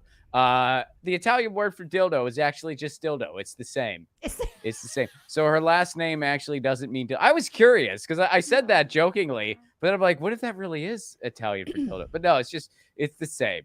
Dildos are universal, folks. Dildo, any language, if you're not sure how to say please or thank you, just say dildo because that's universal. They'll know exactly what you're looking for. They will know exactly what you're looking for. Okay, so there's a second article I want to bring up just because I want to get into some of the weird Queen stuff. It's inside the QAnon's Queen's cult, the abuse was nonstop. So there's some folks coming out, that have gotten out of the cult, so to speak, and they're talking about it. As the woman he believed to be the true Queen of Canada sat in a nearby RV, a man dressed in a camo shirt and hat delivered a rousing speech to the 40 people who'd come together in Peterborough, Ontario Park, ready to arrest the city's entire police department. Today, we are going to turn the members of the Peterborough Police Station over to the U.S. Special Forces military, the Canadian military, and the Global Military Alliance, who will be here to pick them up once we detain them, he said to the crowd. So this is so much funnier because it's happening in Canada. Where everybody is so polite. So I just picture this guy be like, oh, we're going to go. I mean, the police, they got to go. Hey, I saw us on a message board. So we're going to tell them they can't be here anymore. And then I just picture them marching to the station like, hey, you got to go. You can't be the police anymore. Like, oh, why is that? My boss didn't say anything. Because my QAnon army is going to come in and arrest you. I mean, it's just... Yeah, we're going to have to arrest you. Like, well, I don't think that's going to happen. We got to go. Okay, bye. How well do you think this went for the QAnon folks? I'm guessing hysterically hysterical. But what happened? Well, they got arrested. Okay, so it backfired. Of course. They had a nice conversation, and then the cop was like, oh, I read here that if you try to do something like this, I have to arrest you. So sorry, you're going to have to go to jail now, eh? Okay, so the guy ends up going back and forth from door to door. He walks up to the back door. It happens to be a shift change for the police, right? So one shift's coming out, another's coming in. He goes up to one of them and he goes, you guys are involved in COVID crime, so I'm placing you under arrest. And that didn't go So well. what was his speech in jail like? What was it like? They're all just in a cell now, and he's like, shit, this was not what I had planned. So it's all trust the process. Trust the process. We will wait further instruction from Queen Dildo. We're gonna get to the bottom of this. Okay, so in this article, Cullen, can you pull up this photo? Because they were, I want everybody to see this photo, right? So they were traveling around Canada in this like RV group. So it was like a bunch of guys in RVs. They were sleeping in their RVs and they were traveling around with the Queen, following her. But I want to show you guys, hopefully Colin can find this. It's in that second article I sent you, the QAnon Rome convoy one.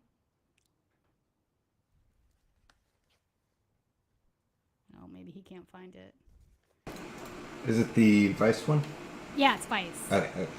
Just because it's really funny. I just want people to get the visual of this because on the RV it says meet and greet Her Majesty Queen Ramona, Commander-in-Chief of the Kingdom of Canada. Like, this is really what it says, and there's photos of her. It'd be funny if like a bunch of unassuming tourists didn't know what that was and just like showed up and be like, "Oh, this looks neat," and they just. There it is. Yeah. Okay. Is that her? That's not. No, that's one of her followers, but that's one of the RVs. Is that Dave? Is that King Dave?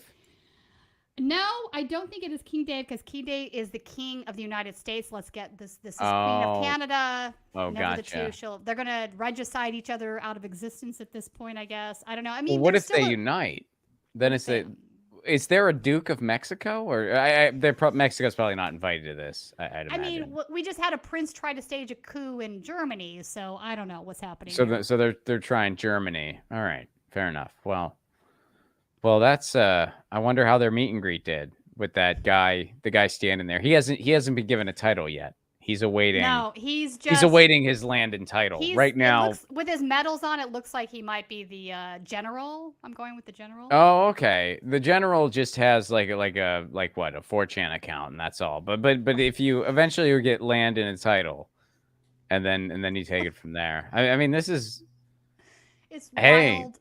They have an stuff. entire thing. All right, anyway. Let's hit a few more super chats. Yeah, let's hit a few more. And before we get there, I got some tour dates coming up, folks. I'll let you know about that now. January 28th, I'll be in Tucson, Arizona. Use the promo code Lucy at checkout for that show. You get a discount on tickets. It's a holiday special. That's a stand-up show and the premiere screening of my short film Loner. I'm really excited about that. February 10th, Los Angeles, California at the Glendale Room. February 18th, San Diego. April 14th, back in Los Angeles at the Glendale Room. I'm doing 3 shows there, and the third show is on May 12th. All those shows are at the Glendale Room in Los Angeles, except, of course, for Tucson and San Diego. Tickets and all information can be found at robplacone.com. And Neo's Algorithm.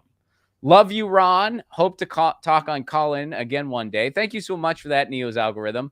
You know what? We should bring Colin into the app into the show one day. We can take calls through that if we. I don't connect like them. Colin. Oh, you don't? I don't like it. It fucked up my profile. I had to make a new. I mean, I'm willing to use it if I got to. I'm saying we connected to YouTube, so we actually are just using their software to have the conversation on YouTube. We did it. That'd Jordan be cool. and I did it one day. It was pretty cool. That sounds really cool. Yeah, I enjoy being Clubhouse. interactive. I do. Well, can we connect Clubhouse? I wonder. No, Colin's better. More people use Colin, so let's go with Colin. But yeah, I didn't. No, I mean Colin, our guy, not call in, Colin, our guy. Was going to ask the him. person Colin. Yes, the person Colin. If we could connect Clubhouse in the same way. But you connected the app Colin. Yeah. Yeah. Not to be confusing. Yeah. But I'm saying we should do the app Colin because more people use it. And either way, Colin will orchestrate such a thing. Okay. Colin's going to run Colin. But we might as well just stick with Colin. I just don't particularly like the app Colin because it didn't. Now, the person Colin I like very much. But the app Colin, it just went it went screwy on me every time I tried to use it. I had to make a new. I'm Ron Placone on every platform. You're Ron Placone. But on Colin, I'm like Ron Placone, yup, because they locked me out of my somehow I got locked out of my account, so I had to make a new one. And the only time I would use Colin was when someone invited me to use it, so I would be logging in 5 minutes before, so I had to figure it out quick. So I just put yup, yeah, this is me. Can I have a freaking profile now? And so I don't even know if anyone follows me on it. If you ever tried to reach me on Colin and I've never gotten back to you, that's actually funny. That's why I don't really use it. But I would use it to talk to people. And whenever I have used it, the experience with the people was great. the app itself just kind of sucks. Wonky. So it All was right. it was wonderful meeting you, Neo's algorithm, and it was wonderful. The one time I did it with Jordan, we had a blast, had a lot of fun. Yeah. But the app itself, Ron and I, nah. or Jordan and I had issues too when we first used it. Like his audio would cut out, and I'd be like, "Hello." Yeah, it's just Hello? Clubhouse was so much better. And honestly, Twitter Spaces is just as good too. I don't know why Yeah. Colin's even at that. I mean, there's so many other Can we ask alternatives. the person, Colin, if it's possible to use these other apps to take live calls from folks? Person, Colin? Yeah, you don't have to answer Yeah, that. Well, you can. We can use technically almost anything. It's just Okay. pulling the audio. Let's make it Okay. happen then. What happened to your antenna cat ears, Colin? What are you The doing? battery died. Oh, dude, you gotta They'll you be gotta back. stop that from happening. I mean, you gotta be cat consistent throughout the stream. Yeah, the continuity is a little off now. Yeah, it kind of messes it up. All right, All right. Having guys, said that, help Colin get new batteries, please. Yes. Super chat it up. Chris Garrett, what's up? Both NYT and rail workers' demands don't even keep pace with inflation. This is lunacy. Right. That this is unacceptable to corporate investors. All for them, none for you. Yeah, no kidding, Chris. I'm with you, buddy. Amen to that. Paul, what's up? Paul says, also, can you imagine I say to my friends in Detroit that I pledged to QAnon King Dave? King Dave's the guy. Love it, Paul. Hope to see you in man. Detroit too when I get there. I should have those tour dates soon, actually. you need to do a whole shtick about QAnon. I'm telling you, it's funny stuff. Like when it's just hilarious. And you're like, how is this real? How is this not parody? Are these people serious? And you're like, no, they're serious. I didn't know they had kings and queens until today. That's something new that is now occupying my short term. Michael, what's up, buddy? Reminds me of the group of morons who...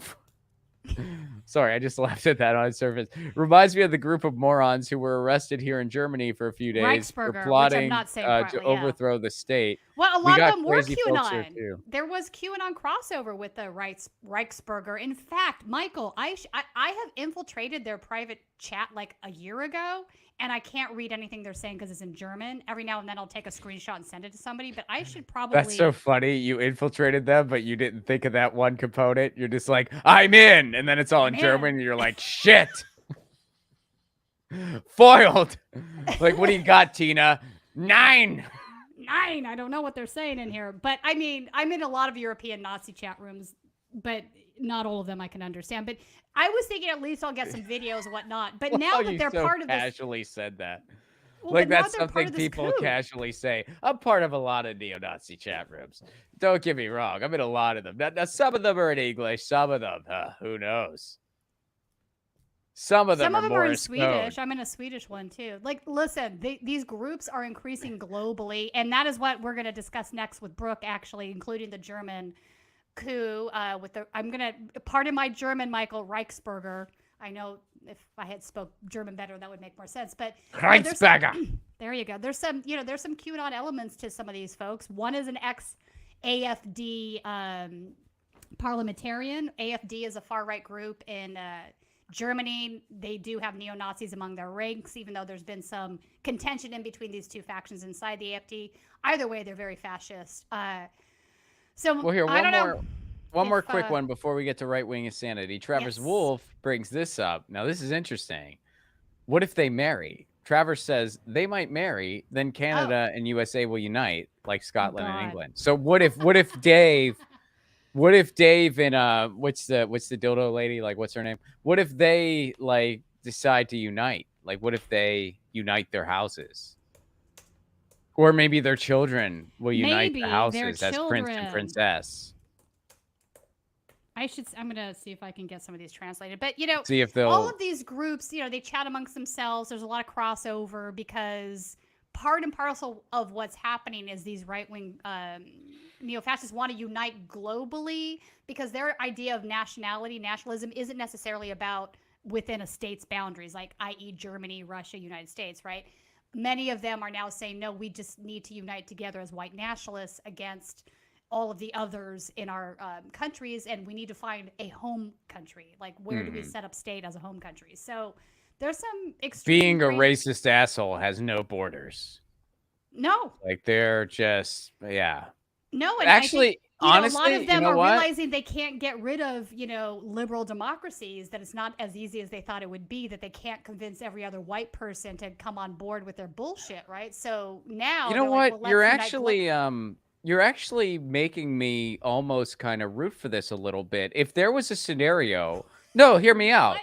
If there was a scenario where they just went to this one place and left everyone else the fuck alone forever, I'd be fine with that. If they just went and didn't bother anyone else and just lived on like some little, however many of them fit in a place, and they leave everyone else the fuck alone, and just, I would actually be.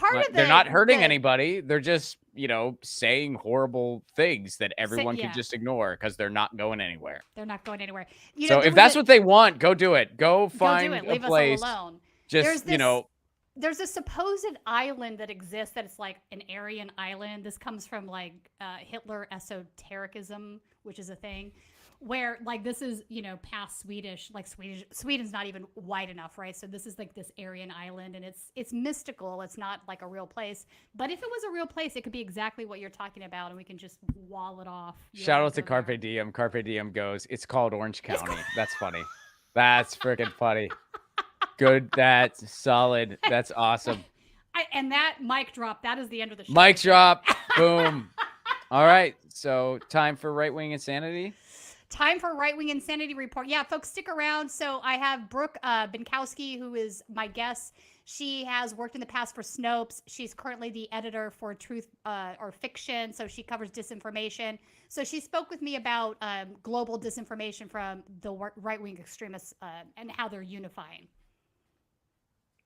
I'm Tina-Desiree Berg, and this week on Right Wing Insanity Report, we are speaking to journalist and expert on disinformation, Brooke Binkowski. She is the editor-in-chief for truthodfiction.com, worked at Snopes in the past. So this is entirely her wheelhouse. You do a lot of reporting, Brooke, on right-wing extremism.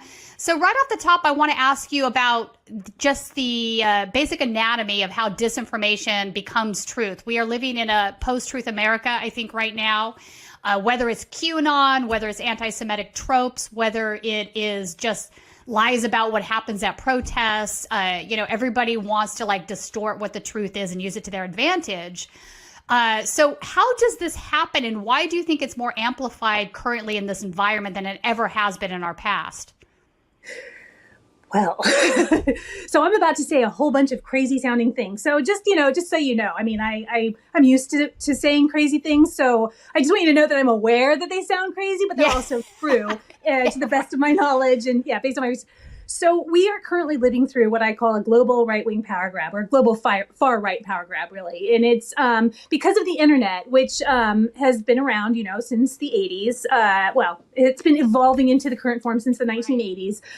It's allowed for a lot of really good things like instantaneous communication, and a lot of really bad things like instantaneous communication for Nazis. Right. So the global far right has been trying to unite for ages. And there have been, there's been effort after effort, online, offline, and so on, which have been disrupted by people who don't want to see Nazis and white supremacists, rather, the global far right unite, right? So that's been kind of getting busted up since at least 1999. But then came Facebook, right? So Facebook has allowed the global far right to unify in ways that until, I don't know, the last 15 years or so have been absolutely unimaginable. One of the hallmarks of the far right in general, and which has been for at least 80 years, is disinformation. And these disinformation campaigns are generally used to pave the way for these power grabs that they are constantly freaking fomenting. So the disinformation campaigns, what they're intended to do is there's a few goals that they have. And again, this is something that the far right does. The far right has massive experience with disinformation campaigns. So I'm staying with this, disinfo, global far right, and also climate change. That's part of the picture, but I'll get to that eventually, okay. I'm sure, in my ranting. So what they do is first they cause chaos, right? They're trying to break apart the sort of human bonds that we have. One of the things that the far right despises, and the right wing seems to be, they're kind of the same thing now, right? They're the same picture. Yeah.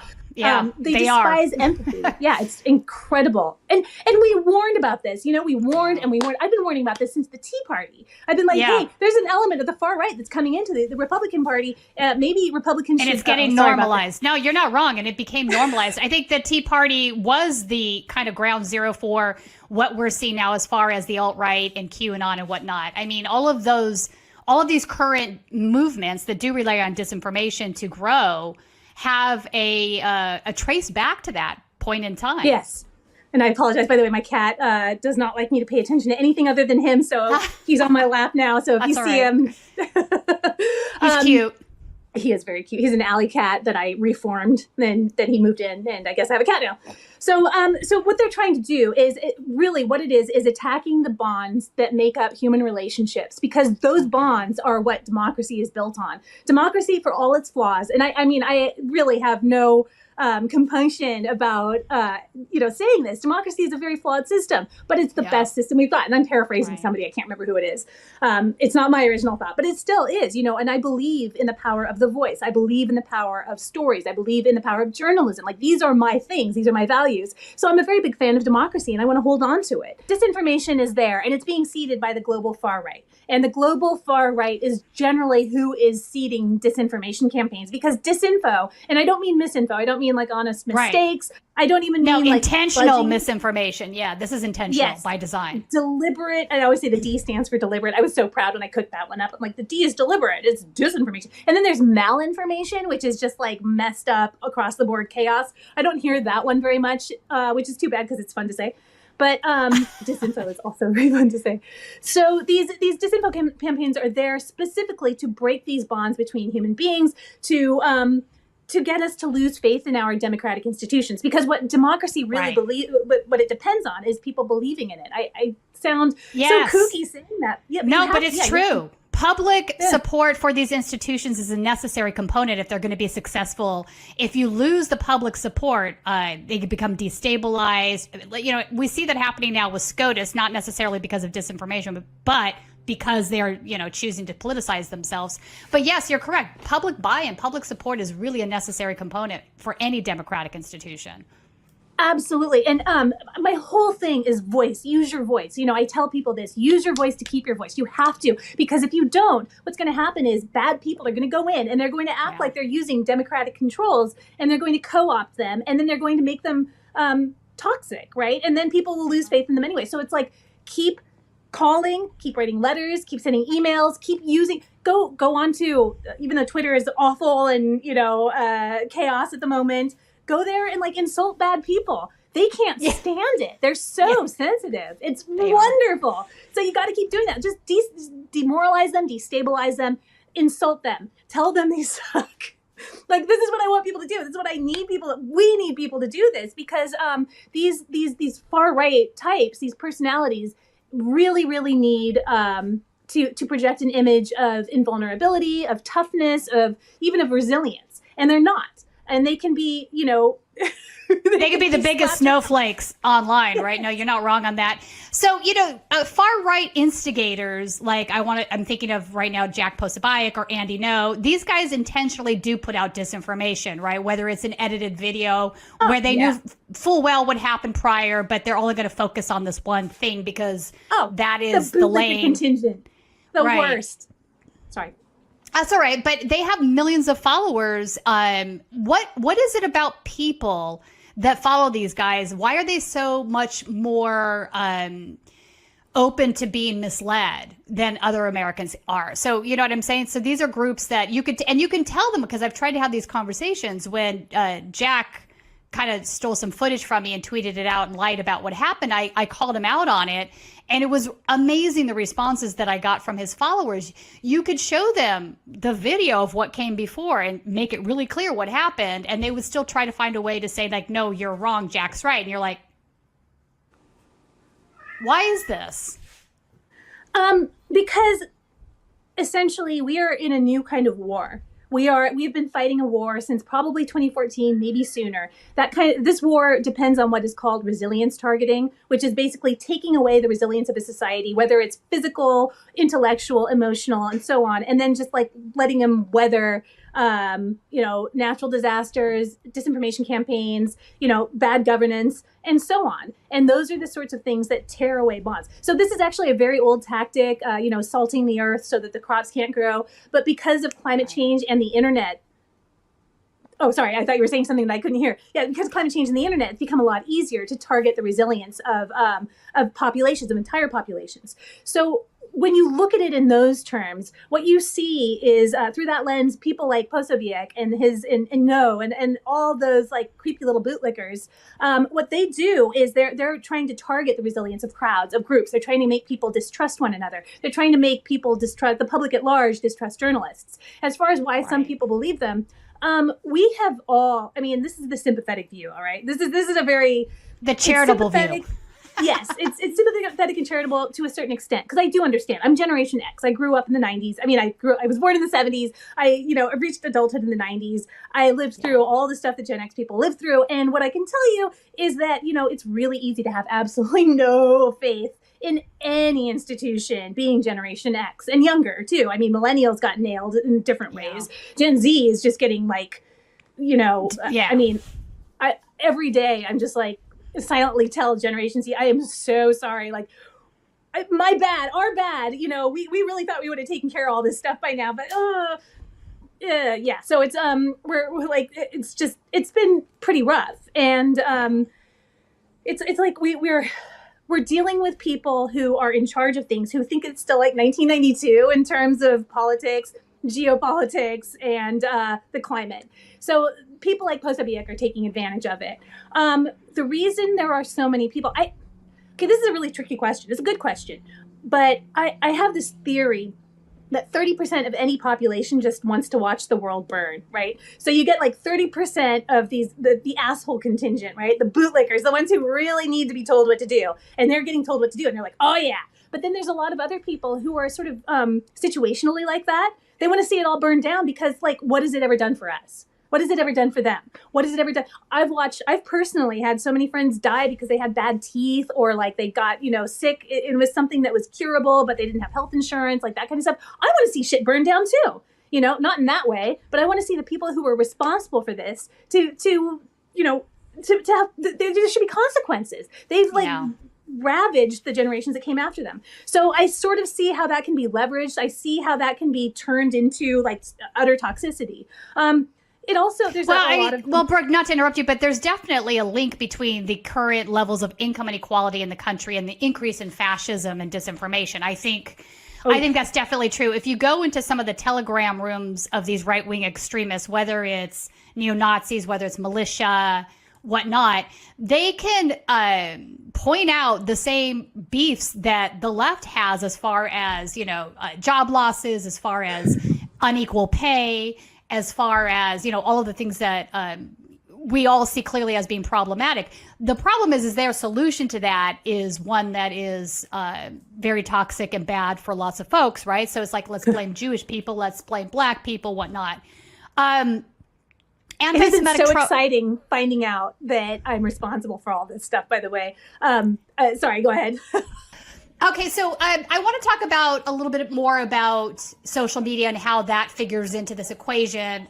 You brought up Facebook and whatnot briefly, and they're not, they have some, hate speech things and controls put in place to not have things run rampant anymore. I don't know how effective they are. But then you get into other apps like Telegram where there's no controls whatsoever. The only kind of sort of silencing of rooms you see is from either Apple and their blocking it on their devices, or Google blocking it on their devices. But Telegram's become a real hotspot for neo-Nazi and right-wing extremists, militias, whatnot, organizing. They go in there, they create their private chats, they have public chat rooms that you can join. And part of what they try to do, part of what the intentional disinformation is spreading anti-Semitic tropes that are you can verify as false, but that doesn't stop them from being part of the narrative, right? And I think part of that is to red pill people that they view as normies, right? So basically red pilling is like, I'm going to, first give you a little dose of why white genocide is an actual thing. This is what you would see like on the Tucker Carlson show. Then after you accept that as a truth, I'm going to give you the next phase of that, and that's that the Jewish people control the brown folks. Then after you accept that, I'm going to talk to you about the Turner Diaries and Day of the Rope. So, yeah, I mean, so like, what is the anatomy of that from your perspective? Well, that's a really complicated question because I see it. It's very much curated to cater to different groups, right? So it's all Nazi ideology, but it's been like A/B tested. So it's there, there's some for like the bored housewives. There's something in there for the so-called alpha males. There's something in there for the disaffected, normies who think that Jewish people might be personally targeting them or whatever. Right. There's something in there for everybody. Like one of the things I've been watching is the anti-transgender disinformation campaigns, which started out like really targeted. I know because I got hit with them. It was like I would get approached by a woman who I knew vaguely, and then she would say, I just don't think that these men should be colonizing womanhood. They're trying to mansplain womanhood to us, and I just don't think. And I like 10 years ago, I was like, oh my God. And then, I thought it over and I was like, wait a second. But it was really effective because what it does is it goes into your chest and it grabs you, right? Like that kind of stuff is like, I'm very insecure about my place in the world as a woman because who wouldn't be? It freaking sucks out there for women. And so that grabs onto that insecurity, that brings out an emotional response, and then they can go from there. That emotional response is what can be leveraged. And so these strong emotional responses are fear, are anger, there's schadenfreude. That's the one I always like. That's my real weak point. I have a lot of weakness towards schadenfreude, so I will believe anything. If something bad is happening, if I hear about something bad happening to somebody I hate, I will totally believe it. I have to watch myself. I'll be like, yeah, that's right. I will fall for it immediately. So I have to make sure that I, because I'm so I'm so motivated by that I have to make sure to like keep an eye out for it. So if I start feeling it very strongly, I'm like, okay. You have to check in with yourself. Yeah.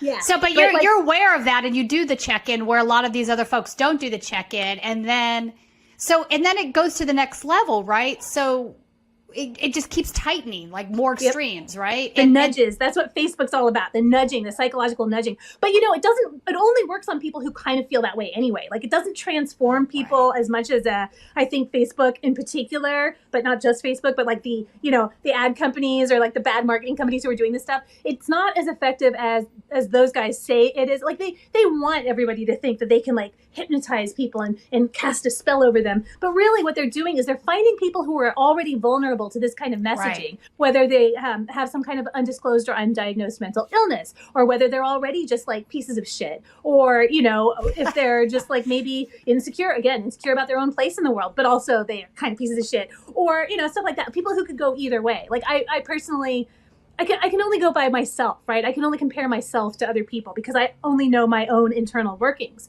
So, but I can tell you that I have the seeds of shittiness in me. Like I'm a bully and I'm a troll and I love messing with people. Like I really love all those things. But because I know this about myself, it's less easy to hijack it, and I can actually use it and sort of leverage it myself for the greater good. So I troll Nazis instead, right? I tell white supremacists that they suck, and I enjoy making them cry. And I'm just like, yeah, I made you cry. That's right. Oh, you crying, and it's so much fun because it's like, okay, I am a bully, but at least I can save it for like bad people instead of, inflicting it on people who I actually like. So it's like, there's all these things in all of us that we have to watch out for. But I think that people who kind of like want to let those bad parts of them take over are letting it take over. So, like a lot of people, I didn't realize I have a lot of really, I have a lot of complicated feelings about this constant, barrage of anti-Semitism that we're living under right now. Yeah. I mean, obviously I hate it, but also it's like, damn, I was right about so many people. Like I always felt like certain people really hated me for no reason that I could really understand, just on sight. They would look at me and they'd just hate me. And I'd be like, why? And now like, oh, they're assholes. Okay. Like that's been really, really, really clarifying. But so that's kind of good. Like we have authenticity in our interactions now. And we can figure out like, who we can want to continue being friends with. That's true. Yeah, no, I mean, this stuff is just becoming more normalized, and there is a danger to that. I see now in the last year and a half a steady course towards, just mainstream media sort of normalizing anti-Semitic tropes and not thinking twice about it. Things that we wouldn't even seen 2 years ago, we're seeing now. And I do know absolute freaking assholes. I have been warning them for so many years. I'm so mad. I'm sorry to cut you off. I'm just so mad about That's all right. I'm turning red. Okay. I have worked in mainstream media my whole career. The only reason I'm not in mainstream media anymore is because, look at them. I spent years eating shit my whole life so I could be accepted by the mainstream media people because I knew I was a maverick. I knew that I had a little different way of looking at things. Now I'm like, wait, why did I think that? Why did I internalize this maverick stuff? You know why? You know why I had a reputation? Because every newsroom I worked in, from KPCC to KOGO to KPBS to CNN to NPR, I would say, what are you doing about the Nazis? There's a ton of white supremacists who are trying to organize all over the United States, all over the world. What are you doing about the white supremacists, especially in Southern California? Because San Diego in particular is, it's the hub. It's been the hub classically for decades. It's been the hub of the global white supremacist movement. And most San Diegans just go on about their business and then somebody like me comes along with a bad case of my face, and all the Nazis within 50 miles are like, you're one of the good ones. I've always wanted to do it with a Jew girl, right? And I'm just like, oh God. Oh, so gross. There's just such disgusting people. That was high school, by the way. They were obsessed. And you actually had people say that to you? That's insane. Oh my God. The white Aryan resistance guys. They were obsessed. The war. I actually interviewed Chuck Leek, who is an ex-member of that a couple weeks ago. Yeah. Great guy. I like him a lot. Yeah, it's an amazing journey that he's taken. And I do think in order to understand where this is all coming from, we have to understand the roots of it. Whether it's, I'm a reformed ex-neo-Nazi and I'm going to work on, pulling people out of the movement, or it's what you're doing with disinformation. Chuck is about the only reformed white supremacist who I trust, by the way. He is the only one. I mean, there are a bunch out there running around. And there's a couple, actually. I'm sorry. There's a couple others who I think say good stuff, and I think that they're trustworthy. But he's the one who I'm just like, yeah, that guy's not going to go back. No matter what, he's not going back. He's definitely not going back. Or there's, you're right. There's others that have layers to things, right? There's still some parts of that ideology that they want to hang on to. I think long-term indoctrination in these movements, it really changes so much in your brain, right? It's like an addiction. Hate is an addiction at some point. Yes. And it is. I mean, it's like with people who are, and this is another thing where I can say, I can say it because I did it, right? I have to be self-centered because, self-centeredness and self-awareness is kind of how, it's the only way I know how to work through all these things. I mean, I observe other people, I talk to them and so on, but my own personal emotional experiences are the only thing I have to go by. So I was in a really high drama relationship in my teens and early 20s because, of course, I was. And we went back and forth for 6 years. He was awful and so on. But then after we broke up, I found this new emotion that I didn't realize. I was bored. I didn't realize I was going to be bored because I didn't know how to live without these horrible highs and lows and I just didn't know. And I think that a lot of these white supremacists and these far right types or whatever, they're addicted to that sort of roller coaster of drama and that serotonin. And then, the serotonin goes down and then they need to do something more outrageous. And they're addicted to this drama that they're putting other people through. And they love it. And they don't know how to survive without it. I think that really is what it boils down to. It's like they're all going through a bad breakup and they don't know what to do with themselves. What they really need, well, I mean, I know what I think they really need, but, it's probably nothing I should be saying. I think that they all need, severe wedgies, and that's just to start. But severe wedgies. All right. I want to talk a little bit about political disinformation on the right, because that's also increasing, not here in the United States alone, but globally. And there is a connection, I believe. We can take, for example, what's been happening in Georgia. Here you have Brian Kemp, who is now the governor. He was working with True the Vote to purge legitimate voters off the voter rolls prior to the last election. And I'm pretty sure True the Vote knew that these were legitimate voters. They didn't care. They want to suppress the vote, right? But then at the same time, the same group of individuals have no problem turning around and saying that was election fraud. Trump actually won the election. And we all know that this is false information, but that doesn't stop them from doing it. So what is this game that these political right-wingers play where they try to use disinformation in both directions, right? One, to improve the things that they want to do, i.e. suppress the vote, and then to also get the base riled up against, the other team, so to speak, because that serves their interests as well. Yeah, disinformation usually has more than one aim. It's very cheap and easy, and you just float it. But there's always this push-pull mechanism. So disinformation campaigns, the results of disinformation campaigns, even if they're not successful, can be used to fuel the next one, right? So like if, say, oh God, now of course my mind is blank because I'm trying to think of an example. But there's always different goals. So, okay, so I don't know how to pronounce Kanye West's new name. Ye Yeah. I'm not sure. Yeah. So, he's been running around putting swastikas up everywhere with Nick Fuentes. People are getting predictably, very upset because it's very upsetting. It's awful. Like, what is he doing? There's multiple reasons this is upsetting, but this is going to be used later. I can see very easily how it's going to be used later. So, for example, like maybe a year from now, there's going to, for example, this is a totally imaginary scenario. I'm doing what right-wingers do. I'm making up scenarios and getting mad about them. But say, for example, there's some sort of solidarity movement between Black Americans and Jewish Americans. Say there's some kind of like solidarity group. Then some asshole like Nick Fuentes can come around and be like, well, actually, Black people don't like Jewish people because Jewish people, they took, they deplatformed Ye. And I just say Kanye West.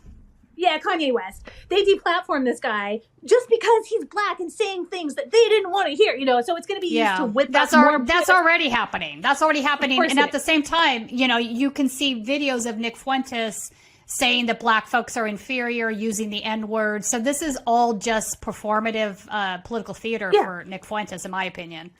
Well, it is. I mean, it is for all of them, I think. I mean, Kanye West, I don't know. I mean, I think he's genuinely damaged. Like, there's something I do too. going on with him above and beyond. Like, the anti-Semitism, I believe, is real. But, like, everything else, I'm just like, I mean, the guy's being used. It's very clear. Like, whatever. Mm-hmm. Yeah, he's definitely being used. Just like, what's his name?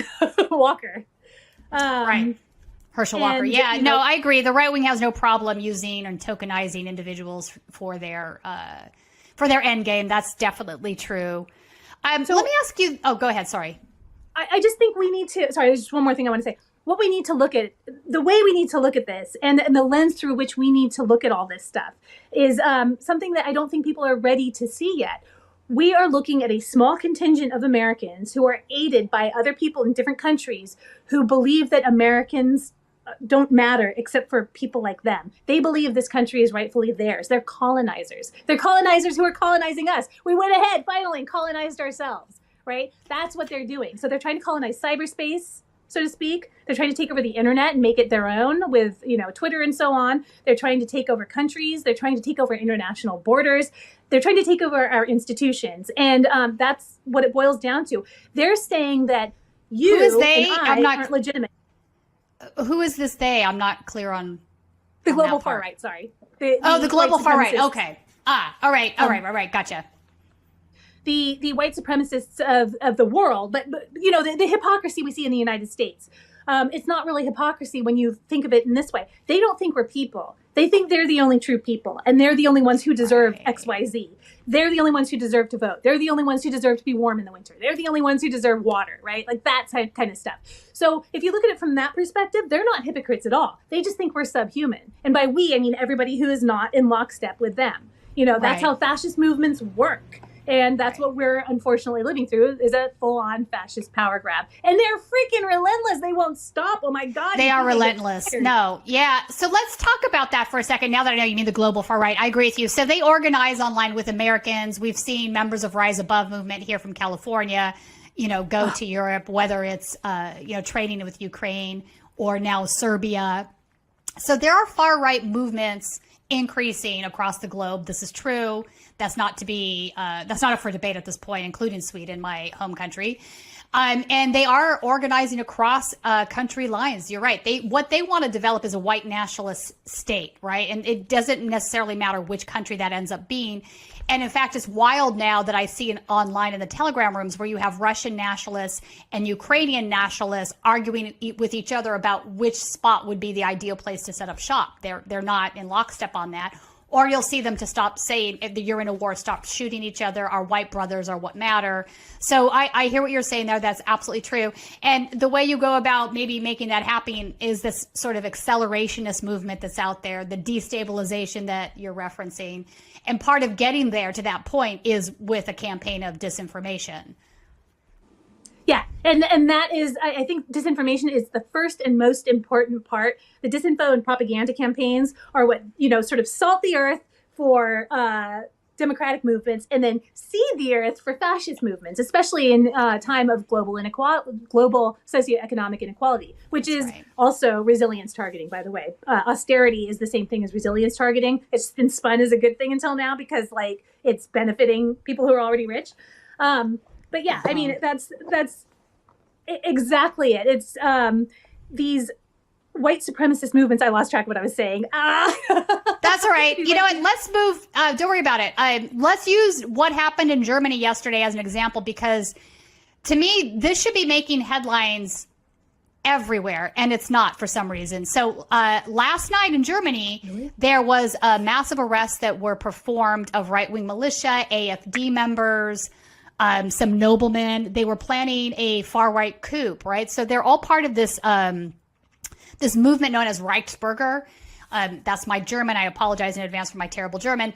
But basically, this is a movement that is very similar to what in the United States we would refer to as sovereign citizens, right? So this is a movement where they don't believe in paying taxes. This is a movement where they buy into QAnon conspiracies. They buy into conspiracies that the Allied forces left over from World War II are the deep state and they're controlling the modern German state. So ergo, the modern German state isn't legitimate. They produce their own documents like driver's licenses and passports because, again, the state's not legitimate.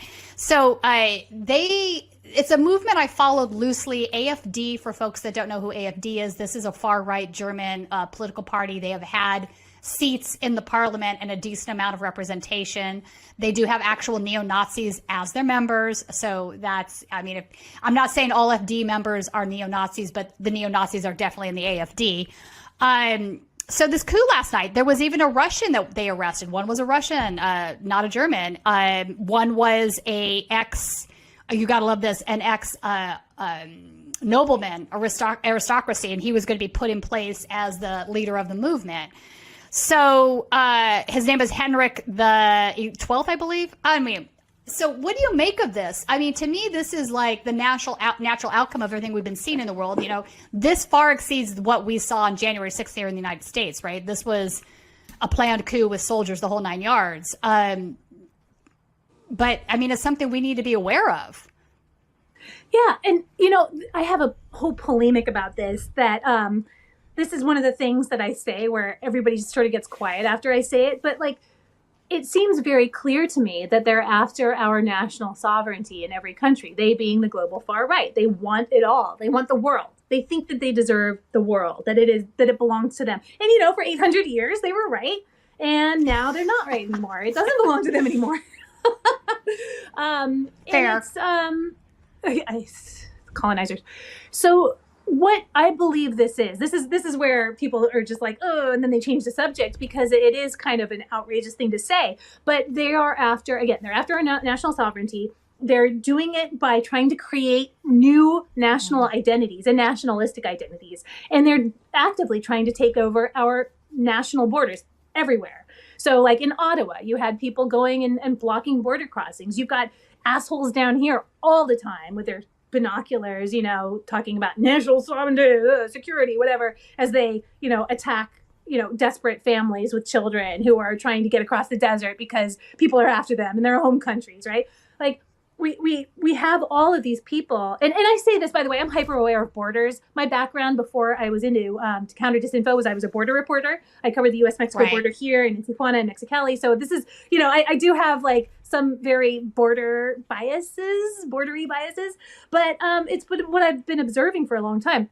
So the weird part, the part that everybody's like, is I think we need to reformulate our idea of national sovereignty in general. And we definitely need to start talking about what borders mean to us. We have to start talking about what geopolitical identity means to us, because they're coming for that. They're trying to co-opt it right this second. Well, they are co-opting it. They are co-opting it. That's the thing, because there is a vacuum for information of this not being discussed on the left, right? So they are definitely talking about it. I find it interesting that you're saying they're co-opting sovereignty, because I think that's an interesting way to put it, and it's true. Like, so again, when they talk about sovereignty, they mean that applies to white folks only, Aryans, right? So, I mean, if you go back, even look at like some of the John Tanton stuff, from 50, 60 years ago, he wanted to get rid of the 14th Amendment, right? So that would mean he wanted to get rid of immigration, right? Not just illegal immigration, all immigration, because he wanted it to be a white country. Not all immigration. Not Jared all Taylor.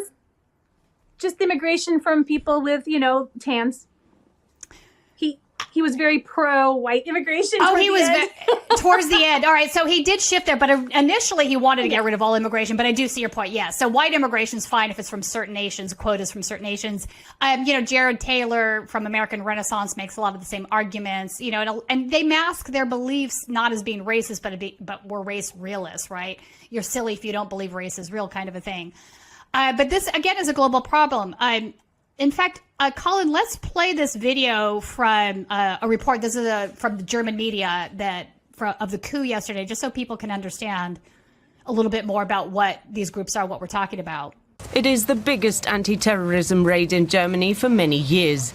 On Wednesday morning, some 3,000 police raided more than 100 properties in several German states and arrested 25 people, all of them suspected members or supporters of the so-called Reichsbürger movement. Their goal, a coup d'etat in Germany. They wanted to overthrow democracy.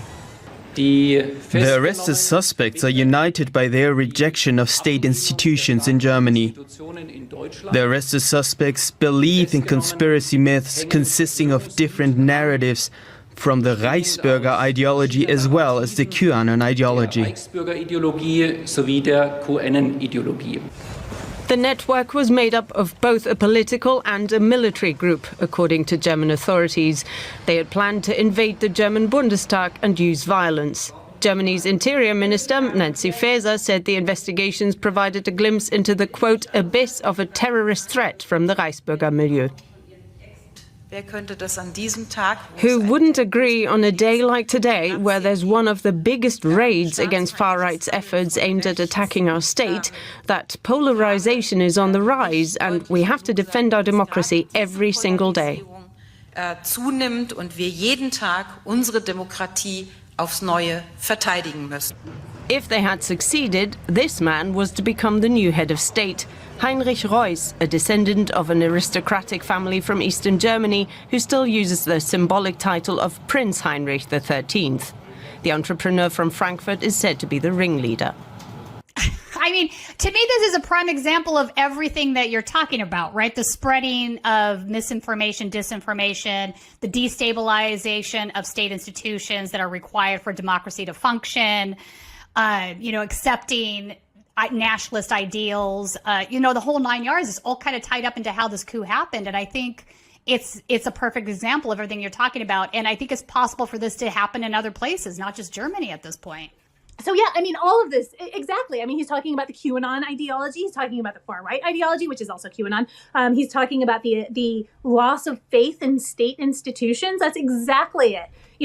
This is resilience targeting. And then you've got this, sad nobleman who is, can't make it on his own, apparently. He's got to rely on his family's history because he's too much of a screw up to make a life of his own without being a nobleman. So he's got to orchestrate this coup. I mean, we've already lived through a coup attempt in the United States in the last couple of years, January 6th. Yeah. It's the same shit. And you've got all these people who think that they should be ruling the United States. They're the ones, they think they're the smart ones, right? They think they're the adults in the room. They think they are owed the wealth, the brilliance within the nation, and they think it's theirs. They think that they own it. They think they own us, and obviously they don't. Like they are enemies of democracy, and and they are, Brooke. They're enemies of democracy, and now you see them coming straight up saying like, well, we're fine with getting rid of democracy if we can put in the ideas that we want to put into place. Yeah. Which is wild to me, because in the past, this has been the group that has always been like, yay, pro-America, yay, civil liberties, yay, my freedoms. Yet now they're basically saying, nah, chuck all of that, let's do fascism. I mean, we're at a very strange place. Or maybe the United States has stopped being quite so fascist and started going in a pro-democracy direction finally, after all these years of just embracing more and more fascism. And now the AFD is like, oh, we can't point to them anymore. Now we have to find some other democracy, because really we've been living in increasing just like fascistic pressure in the United States for my whole life. I don't know about you, but my whole life for sure. It's been awful. We're similar ages. I'm Gen X too. Let me ask you this: the money that funds this, I think this is part of the conversation. Obviously, I didn't even sound like I was aging you, by the way. I thought you were younger than me. I'm sorry. No, not at all. I'm not. Thank you for that. I'm not offended. That's awesome. Good. I'm 52, so I think I might be older than you. I want to talk about the money that funds this stuff, because I think it's part and parcel to this. In the German example, you see this as a prince, right? He's an ex-aristocrat, wants the power, wants to put himself in power, fascist government. Here in the United States, I'm not sure that there's much difference between Koch-funded operations, Koch brothers, or, various other billionaires that fund these things. They're all looking for power, and they'll do it by any means necessary, I think, at this point.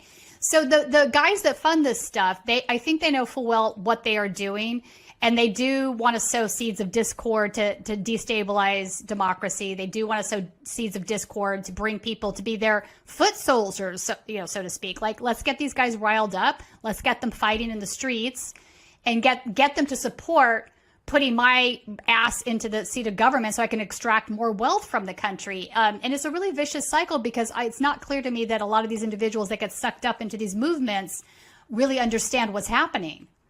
They don't. Literally useful idiots. That's the term, right? I mean, I don't, people get really like, they're like, ooh, you're calling them idiots. No, the term is actually useful idiots. But yeah, they're useful idiots. And I keep reminding people also, like, far right also means hyper corporate. Far right also means corporations run things. That's fascism. It's the far right. It's the same thing. Also, it's all in The True Believer. This book, The True Believer, I try to make everybody read it. It was written and published in, I think, 1951 by blue collar intellectual who he was a laborer who was also writing books on the side, and he observed these certain things about mass movements and the people who joined them, and he wrote a book about it, like describing them. That book, I'm convinced, was used as a blueprint for who Facebook was looking for initially with their Cambridge Analytica stuff. I really sincerely think they were looking for that, using it as a net. And he actually has a chapter, Eric Hoffer, the author, has a chapter in there about failed aristocracy and their role in mass movements. And also the failed creatives and, the kind of people who always thought that they should have a TV show someday. And now they're like all, live streamers and protests or whatever, Oh, God. Just propagandists. But it's a lot, and it's increasing. Yeah, it's a lot, and it's increasing. I mean, the boldness is increasing, the brazenness, but I'm taking heart in that, because that tells me that they're getting more desperate, that there's fewer of them. Okay. They've done a real good job of killing themselves off with all the anti-vaxxer disinfo. So that was pretty cool. There is... That's definitely part of the conversation. They've all bought into the anti-vaccine movement as well. Whether they have strong blood, right? I mean, the urine therapy thing was a thing that still had me to this day, where they were the QAnon groups that were doing urine therapy because that would keep COVID at bay. I'm not surprised to hear that. I knew that they were going to start doing that. So I spent years and years and years just reading this shit online, like in the fringe groups, because I thought it was funny and I loved it. And then later I was alarmed because people are like putting peroxide up their asses and things like that. But they always went to urine therapy eventually. It's like urine therapy, peroxide therapy, and enemas. Yeah, They're it's obsessed just with so drinking weird. pee and enemas. It's yeah, so they just weird. really. Oh, I wait, think they were just not want just enemas. drinking the pee? Wait, hang on. They weren't just drinking the pee. They were drinking it, but then they were also pouring it into their eyes and some other things. Like, it was just... Yeah, that's what they do. And enemas, I'm sure, because they love putting things up their asses. See, that's the other thing. We need serious, mental health care in this country. We definitely need universal health care. We need all these things because there are people running around who are just out of their, gourds. And I'm not saying that to shame them. I'm saying that they are very vulnerable to this sort of ideology. Yeah. There's that guy who was over. Clearly. Oh my God. They are. I said, was clearly they Pennsylvania? are. There's more. I need more information. What happened in Pennsylvania? There was a guy, I think it was Pennsylvania. I can't remember which anti-Semitic incident this was, but there was a guy going to, maybe it was New York. He was going around screaming at little kids as they were getting picked up from school, from some Orthodox Jewish school, I think, by their parents. And he was calling them anti-Semitic names. And he, yesterday I was reading, he was in court yesterday, and I heard that he flipped off the judge and then he mooned another judge. I heard that. I don't know how true it is, but the flipping off part was true. And he got his bail revoked over it. And then all this stuff came out about his history, right? And the guy is clearly just he's just an angry, unstable guy. And not just, but he's an angry, unstable guy for whatever reason that has nothing to do with anti-Semitism, that has nothing to do with racism, that has nothing to do with, whatever. He's got stuff going on in his mind and he is ready to pop. And now he's got a ton, he's being flooded with stuff going, blame the Jews, blame the Jews, blame the Jews, right? So it's that's what's happening too. There's a ton of people who are just very, very unstable who aren't getting the help that they need. They're really angry. I don't They're disagree. Not thinking clearly. Yeah. Yeah. And then there's people going, you know whose fault this is? So, I was down there covering an event in El Cajon that was being hosted by a Zionist group and Mike Pompeo. It was basically a bunch of Christian fascists. There was a counter protest. Yeah, there was a counter protest that was being held by Jewish Voice for Peace and a couple other organizations. So, just to clarify, there's, some weird stuff going on within each culture, and not all Jewish people are Zionists. And I would say there are plenty of Zionists that are white supremacists, really. I don't think that's a crazy statement at this point. But this particular situation, you literally had some white supremacists that started fistfights and altercations with the Jewish Voice for Peace marchers, and I got bear maced that day. But the reason I bring this up is it's related to something that's currently going on with the ADL in San Diego and the DA Summer Stephen. Colin, can we put up this article from Ken Stone from Times of San Diego? Ken's a local reporter down there who's been covering these things for a while. So Summer Stephen, as some folks will recognize from my reporting on the Antifa case, had a very anti-Semitic website. On this website, she had multiple George Soros tropes about how they were controlling BLM and Antifa, and that they were going to recriminalize San Diego, and they were fighting this it was really, really an anti-Semitic website. It was really deeply disturbing. So the ADL has now invited her to speak at their event Thursday in San Diego, their local event down there, the local ADL. And so Ken's doing some reporting on this because he wants to bring up this contradiction. So in the article, Ken basically says Summer Stephen, the county's top law enforcement officer, boasted a fearless focus on hate crimes in her recent campaign for re-election, where she ran unopposed. As district attorney, she delivered, saying that she nearly tripled the number of hate crime prosecutions in recent years. Her quote is this: "I stand united against hate alongside the dedicated team at the DA's office, our diverse communities, and law enforcement," Stevens said in mid-November. So on Thursday, she will join a panel on, wait for it, town hall on anti-Semitism with San Diego Mayor Todd Gloria as well. So, I've been covering Summer just in relationship to this, this case with Antifa, and it's obvious to me she's a very biased prosecutor. Chad Alvarez, who is the guy that walked in front of the police, opened up the smoke grenade and threw it at counter protesters. He was not arrested. After the fact, the police did send a prosecution package to her office. She did not press charges. In the meantime, she's throwing the book at the left and ignoring Ryan Luke, one of her victims, who was walking around with a knife, threatening people for a couple hours before there was that altercation. So it's just biased in the sense that she's not She's not applying the laws uniformly. So I did want to bring this up because it's another prime example of how the gaslighting happens. So Ken actually reached out to her ex-campaign manager, and his response, I thought, was really atrocious. So this is what his name is Roe. And he said this was his response when asked for comment. So your suggestion is the site was built because Soros is Jewish and not because he spent millions against Summer. It was a dumb accusation 4 years ago, and it's even dumber today. He said that the site was taken down because the election occurred and it was no longer necessary. What do you make of all this? Well, first of all, if you don't understand that George Soros is used as shorthand for anti-Semitism, if you don't understand that this guy has been attacked by, first of all, by Putin, and then second of all, by Viktor Orban, the president or prime minister, the leader of Hungary, through, he's been getting attacked in this anti-Semitic way with these conspiracy theories that were literally written by the Kremlin and promulgated by Kremlin-friendly types who have a long history of anti-Semitism themselves. If you don't understand that, and you're buying into it after all these years, then I seriously question your ability to adequately care for the public, to adequately represent the public, to adequately prosecute the people you should be prosecuting. Like, if you don't understand how anti-Semitism, if you don't understand how this works, then you don't understand how anti-Semitism works. And that makes me very sad, very disappointed, and also, fearful for my own personal safety, because now we've got some DA who's just, well, not now, we have had, a DA who is reluctant to call out anti-Semitism. She's instead, engaging in it herself for political purposes.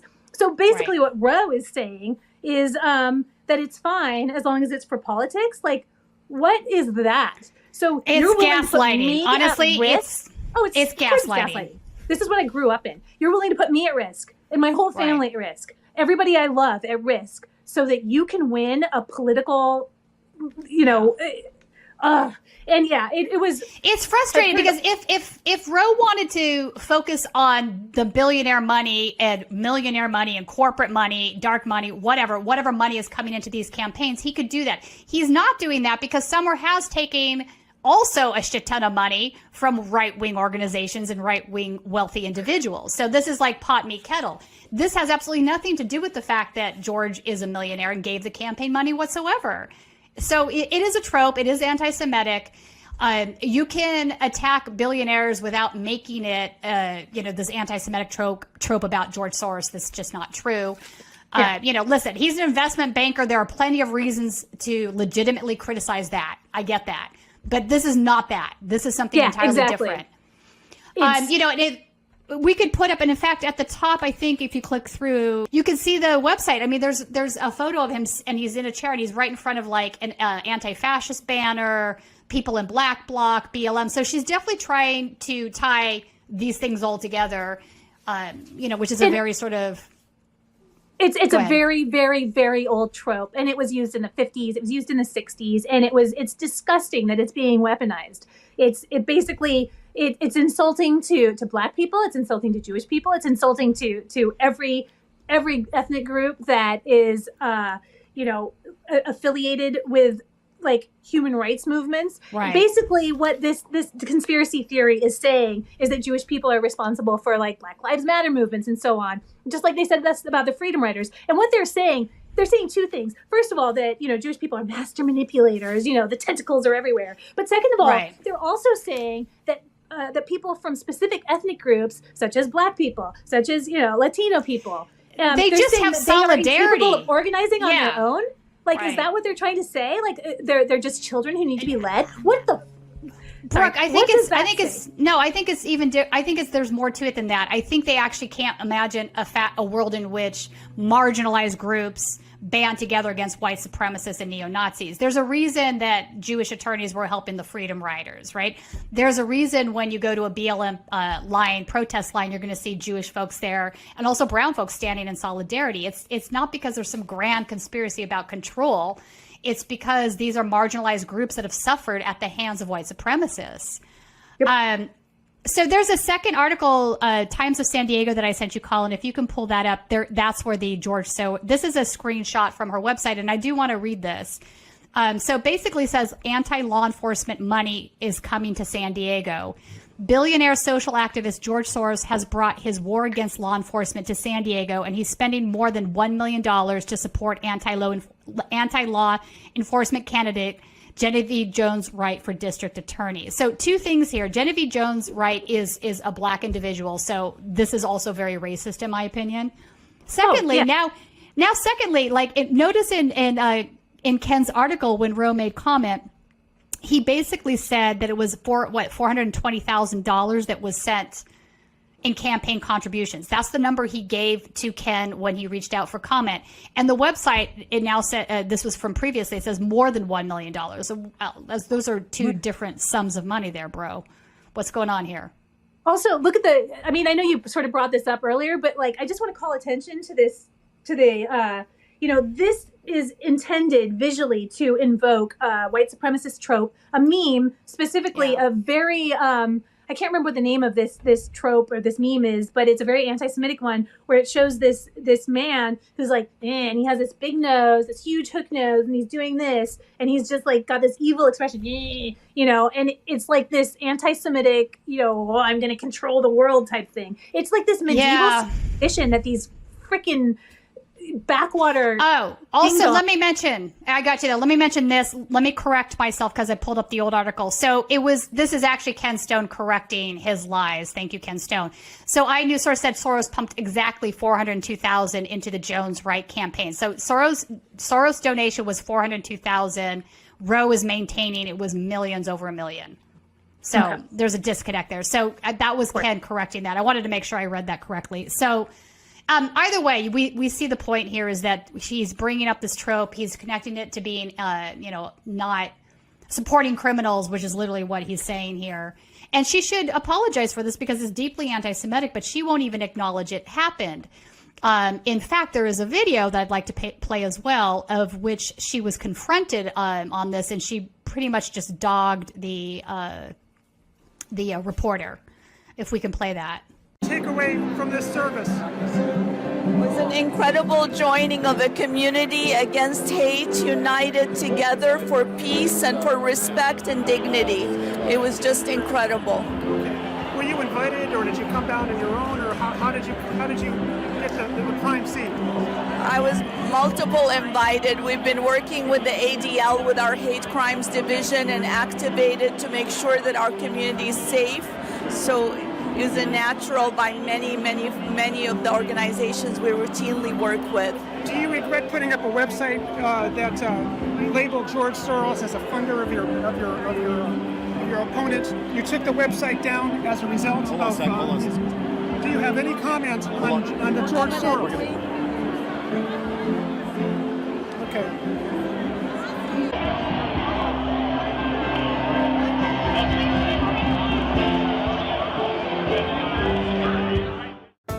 So, that's what's going on there, too, as well. So I wanted to ask you, what other things have we not touched on today that you think are really important that people should be paying attention to? What we need to do to fight this, to effectively fight this and drive these assholes into the sea where they belong, or, well, I wouldn't do that to the sea, but, just drive them, out of the picture. What we really need to do is build resilience. And building resilience is a buzzword that's about to get taken over by corporate interests if it hasn't already, right? But here's the true meaning. I'm going to say it now before it gets totally corporatized. It means reaching out to your friends and family. It means forging bonds, despite the bullshit. And I don't mean hugging white supremacists. I mean finding people, finding solidarity among people who are like you, who believe what you believe, people who believe that Nazis should not be running things, stand against them together, help people out, involve yourself in mutual aid. All of these things are building resilience, building emotional resilience, building socioeconomic resilience, and they are important. We have to fight racism. We have to fight misogyny in all its forms. We have to really, really empower the news industry. Journalism is suffering mightily right now, and that is going to, building up journalism we're supposed to be the firewalls between disinformation and the public at large. There is no more firewall because we've all been fired. Me and my coworkers are doing what we can from Truth or Fiction, but it's like, oh my God, it's like trying to bail everything out with a spoon. Although we are seeing things working, and that is really amazing to see it actually start working. But we have to empower the voices of the people who speak the truth. And what we have to do most of all, and I think this is what I try to do. I try to lead by example. But what we have to do, like one of the major parts of this, and I mean by what we have to do, I mean like online people, we have to mock the shit out of these assholes for trying this, because that demoralizes them. That makes them think twice about doing it again. That's social correction. We need to socially correct these people, because by God, the people who are supposed to be in charge are not in charge right now. They're just sort of running around like screaming with their hair on fire and trying to pass laws like it's 1992. Like I keep saying, they're convinced it's 1992.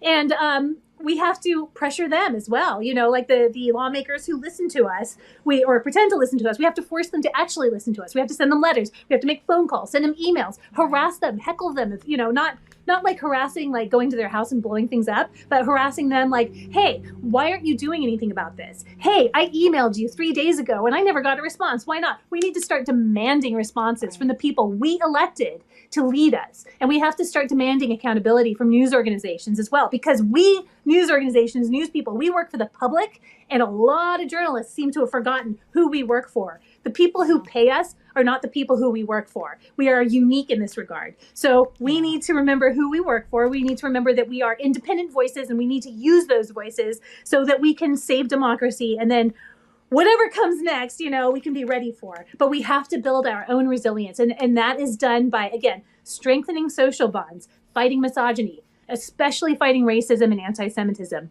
You can see how it's used as a wedge, and how anti-Semitism in particular is used as like, it's like racism for it's novices. used as a way to like, well, because they're using it to pull people into their fascist movement, right? It's that whole red pilling thing that we talked about earlier. There's that, but it's like, I've been wondering about the mechanics of it. And I think, because I've always had, for a long time, I thought it was my big eyes or something. I've always had a face that racists confess to. And now I understand it. I'm like a starter kit for racists. If I'm okay with it, then they can go to somebody else who's a little bit more ethnic, and then see if they're okay with it. And then a little bit, and then they're just sort of like normalizing their own racism. So now, whenever I hear, I used to just endure it, like and tune it out because some boomer was like ranting at me about the blacks or whatever. And now I'm like, why don't you shut the fuck up? And then they get super mad, but then they shut the fuck up. Like, that's the kind of stuff we have to do. We have to tell racists to shut the fuck up. We need to cut it off at the pass. Yeah.